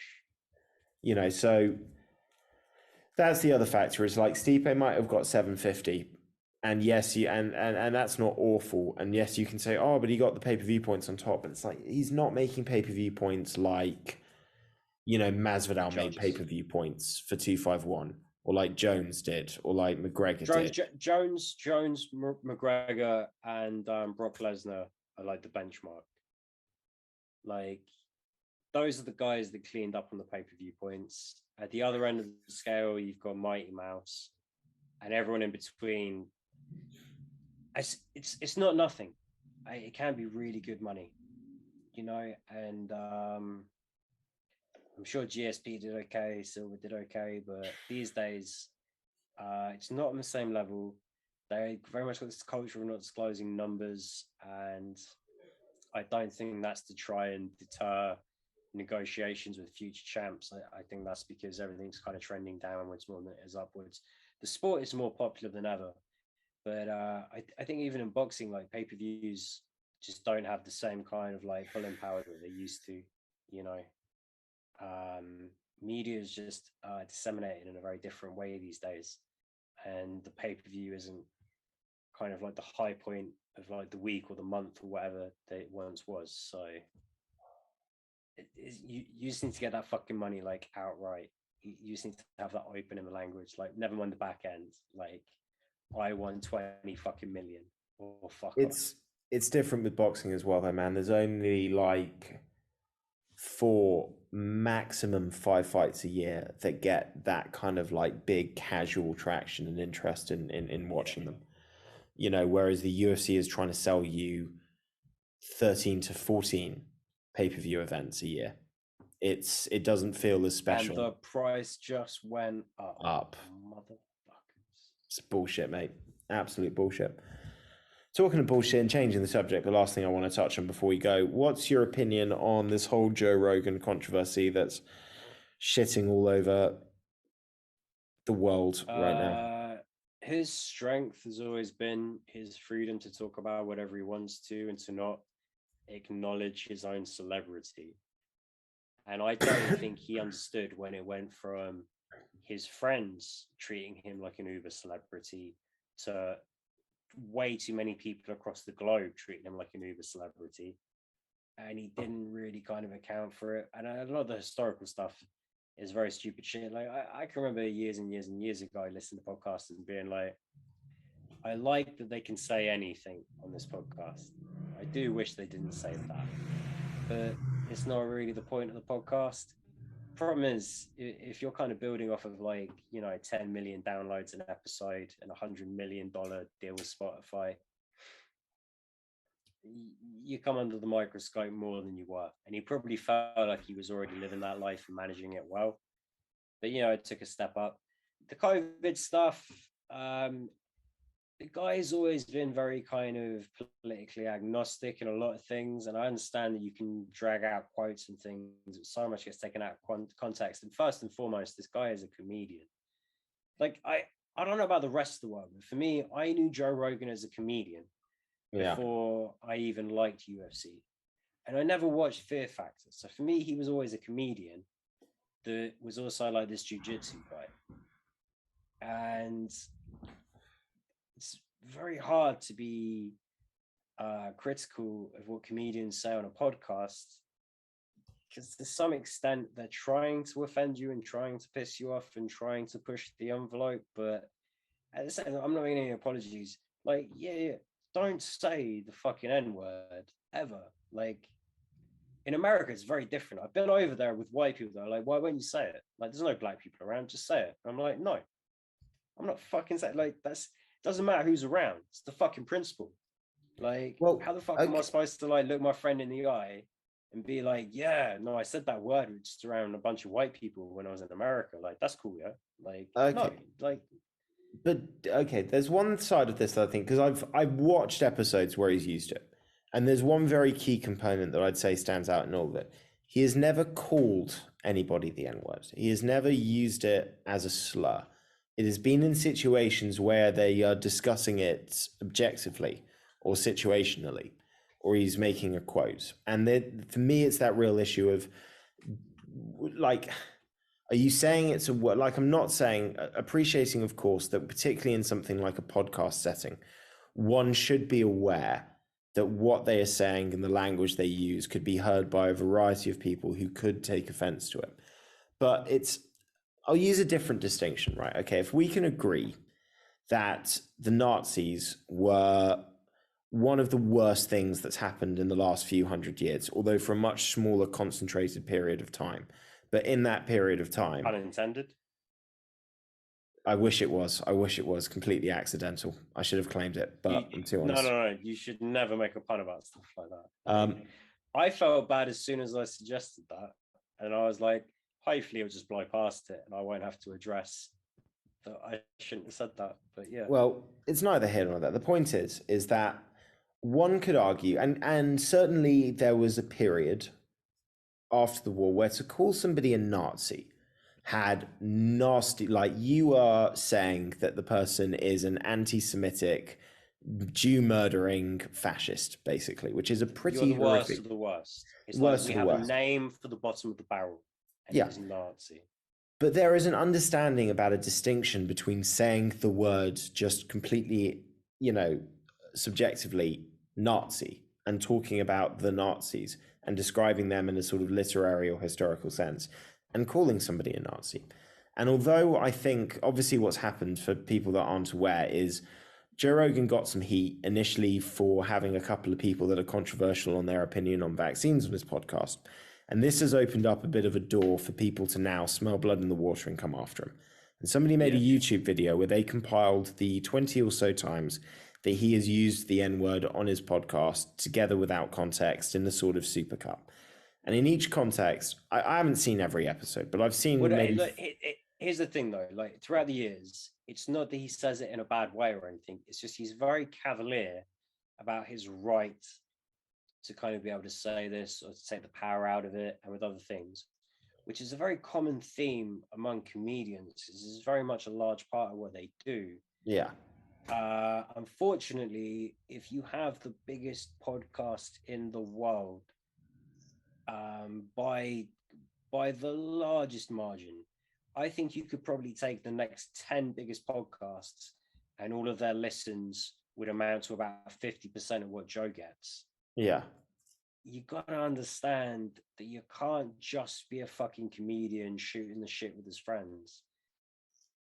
Like, people listen to you. There is a responsibility with that. It's that old Uncle Ben, mate. Like, with great power comes great responsibility.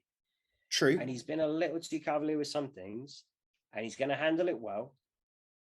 He's gonna, he's not trying to make apologies for it. He's come out and said, yeah, I fucked up. Here's how I fucked up. Here's, why I fucked up. Here's why it's not okay to have excuses for fucking up. I fucked up.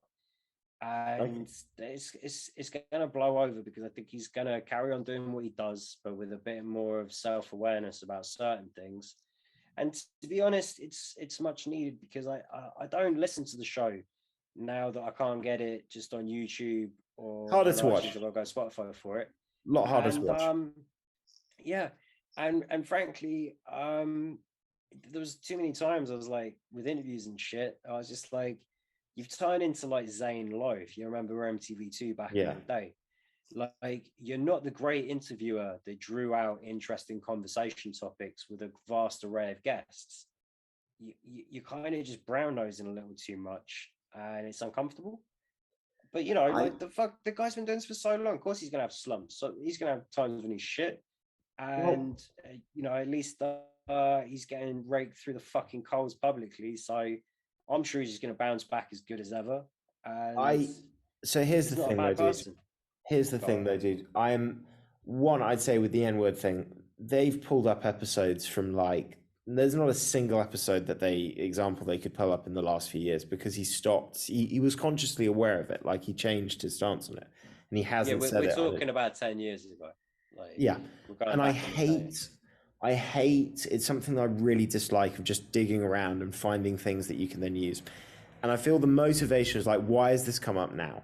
It's really because of his ability to freely talk on things like the vaccine topic. And listen, that's the thing with the COVID stuff. I don't understand the argument, because the guy has always had the furthest left wing, the furthest right wing people come in.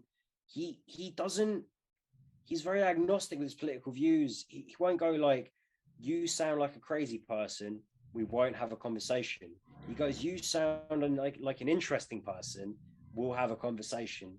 And it's there's no way that you could listen to every Joe Rogan episode and identify this is where this guy falls politically in any sense, or this is the average Joe Rogan fan, because you're cherry picking at this point, because he gets everybody on eventually. Well, it just doesn't make any sense. Have you seen that documentary, In the Same Breath? No. Oh man, like, that really goes into depth of the lengths that the Chinese government were going to downplay and cover up the whole kind of pandemic from the very, very get-go. It's really interesting, eye-opening stuff. I mean, dude, have you heard about Peng Shui? There's no surprises in there. It's like, you understand what the Chinese Communist government do. Dude, have you heard about the tennis player Peng Shui? Yeah, I have. Yeah. Fucking hell. Yeah. Well, sorry, I thought it was a figure skater. No, she's a tennis player. I think it's something different. So there's a figure skater one that's getting like crucified because she broke her leg, or she fell. Yeah. She fell in her performance. Sorry. No, I've been hanging on for the last 15 minutes. You think? We'll finish this up in a sec. Don't worry, you can still. I'll explain why, because I know you can still hear me on the thing. Peng Shui was a tennis player that, like, a couple of months ago, posted on like the Chinese equivalent of like Twitter or whatever, or Facebook, accusing the former vice premier of sexually assaulting her, saying that she hasn't been able to say anything, but she's sick of it happening and all this kind of stuff. Shortly after this, all of her online accounts were taken down. Nobody saw her for like 2 weeks. And then after like the WTA Tennis Association started sort of like raising genuine concerns about her safety and what's going on, she suddenly popped back online again with this statement that was put saying, "Hello everybody, this is Peng Shui and I am fine. You do not need to worry about me because I am fine. No one raped me. That was all a mistake. Everything is great. I love China. I love the vice premier. I'm really hoping that I will be able to keep promoting Chinese tennis in the future. We'll have to see about that. But important to note, I am fine."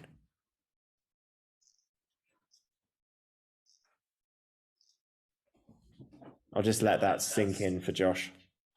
Sounds super legit. Yeah, well, in the same breath, there's a few COVID critics or outspoken responsible citizens that get disappeared. We know how China roll. I remember the fucking summer of 2020 watching videos of people filming through their windows from their apartments in China, people just getting like bundled in the back of vans and shit, like very official looking government kind of vans. Just fucking humans, mate. Absolute scum of the earth. The point is, don't cancel Joe Rogan. We all make mistakes. If you record and you've been on there for as long as he is, you're going to do stupid shit, and he's somebody that's learned. But I'm very worried that this is all a smear campaign that's very targeted. Like, there are people that want him to be taken down. He's one of the most famous people in the world. This is inevitable. That's true. This is how we work. This is what we do as celebrities. Build him up to tear him down. Okay, he's come out and he's said, like, I fucked up, and anytime you're having to apologize for this kind of stuff, you fucked up. You know, he knows, and he doesn't need anyone's support. He's not apologizing because it's important for his brand. The guy's going to keep moving forward. The guy has no real agenda when he's kind of apologizing for this stuff. And the fact that he apologizes long form and, you know, in a video, he's not got his press person typing this up for him. And, you know, I mean, I'm not going to make any excuses or apologize for any of the shit he did or said. But it's not like people are coming out and being like, he wanked all over me.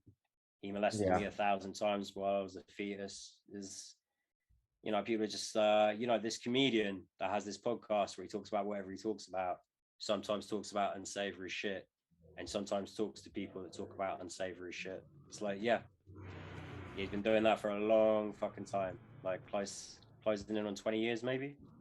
When did he start? Early noughties with Brian Redban? Started back in the late 90s, man. Is it the fucking, I can't have been. Was it? Dude, news radio was the 90s, man. No. Specifically the Joe Rogan Experience. Like 2010. Maybe 2006 or something. It's like over 10 years, 12 years, something like that. I think it was like 15, 20 years, but whatever, it's more than a fucking decade. Yeah, and he does like 3-hour episodes, and he does multiple episodes a week.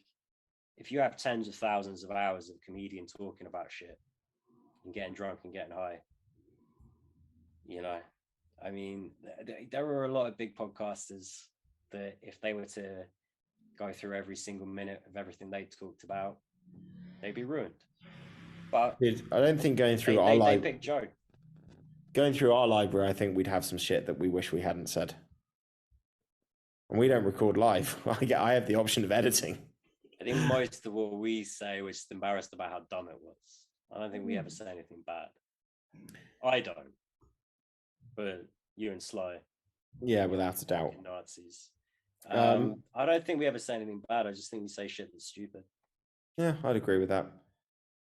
You said some stuff about religion that I think would piss some people off. No, they're not people. They're fucking zealots. Scum. Fuck them.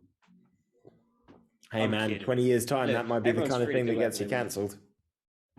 I bring it on. I relish it. Just before I have a lot of time for people's spirituality and opinions and feelings on things, but I don't like religion used as a tool, or culture used as a tool, or any of that stuff. So that's where I get prickly with it. Understandably so. One last thing before we wrap up, and obviously it's been a far less MMA focused podcast this week, but in that note, not our fault. Great sports doc recommendation for you. I've only seen 4 of the 5 episodes so far. It's on Netflix. It's called Untold, and it's not. Yeah, I've seen it. You've seen it already. Yeah. It's fucking great, man. I haven't seen the Caitlyn Jenner episode, but I've seen the Malice at the Palace, the one about Christy Martin, tennis Christy one. Christy Martin one might have been the best one. But they were all amazing. The Caitlyn Jenner one's fucking amazing. I'm trying to pick a favorite now. You got Marty, tennis one. You got the Pacers, Malice at the Palace. You got the hockey team for me is the favorite, man. Oh, the hockey team one is fucking brilliant. I'm gonna put that. The other 4 tied second, and the boxing one first. But they're all amazing. Yeah. No, great series. Recommended for anybody with Netflix. You watch Man in the Arena? No, but I really want to, man. I've heard great things. It's good. They're delaying the 10th episode though. I think that's because you retired. Yeah, they're trying to add some extra stuff on. The 10th episode is gonna be like the Buccaneers stuff, and apparently they had a lot of footage with Antonio Brown. Antonio Brown and Brady talking about how much they love and respect each other. So I don't know if they've delayed it to cut that shit out, or if they've delayed it just to be more of a retrospective after the retirement. But yeah. I'm not saying Antonio Brown didn't fuck up, but like he still helped win them a Super Bowl, man. He should get some love. Just because he took his shirt off and quit mid-game. Here's the thing, right? In the NFL, and there's been another case like this fucking week. You can rape people and you can beat loved ones and children. But, if you take PEDs or you step out of line with the culture, or if you shit on coaches and stuff, like you're done. But you can do all that other shit and you're good. Joe Rogan gets on some guests that piss people off and said some stupid, hateful shit back in the day. He didn't say hateful shit, but the shit is so tied in with this hateful stuff that you should never be so cavalier about it. And they're like, I'm out for blood. But on the other side of it, it's like, Jesus Christ. The fucking dichotomy of man, the hypocritical nature of judgment.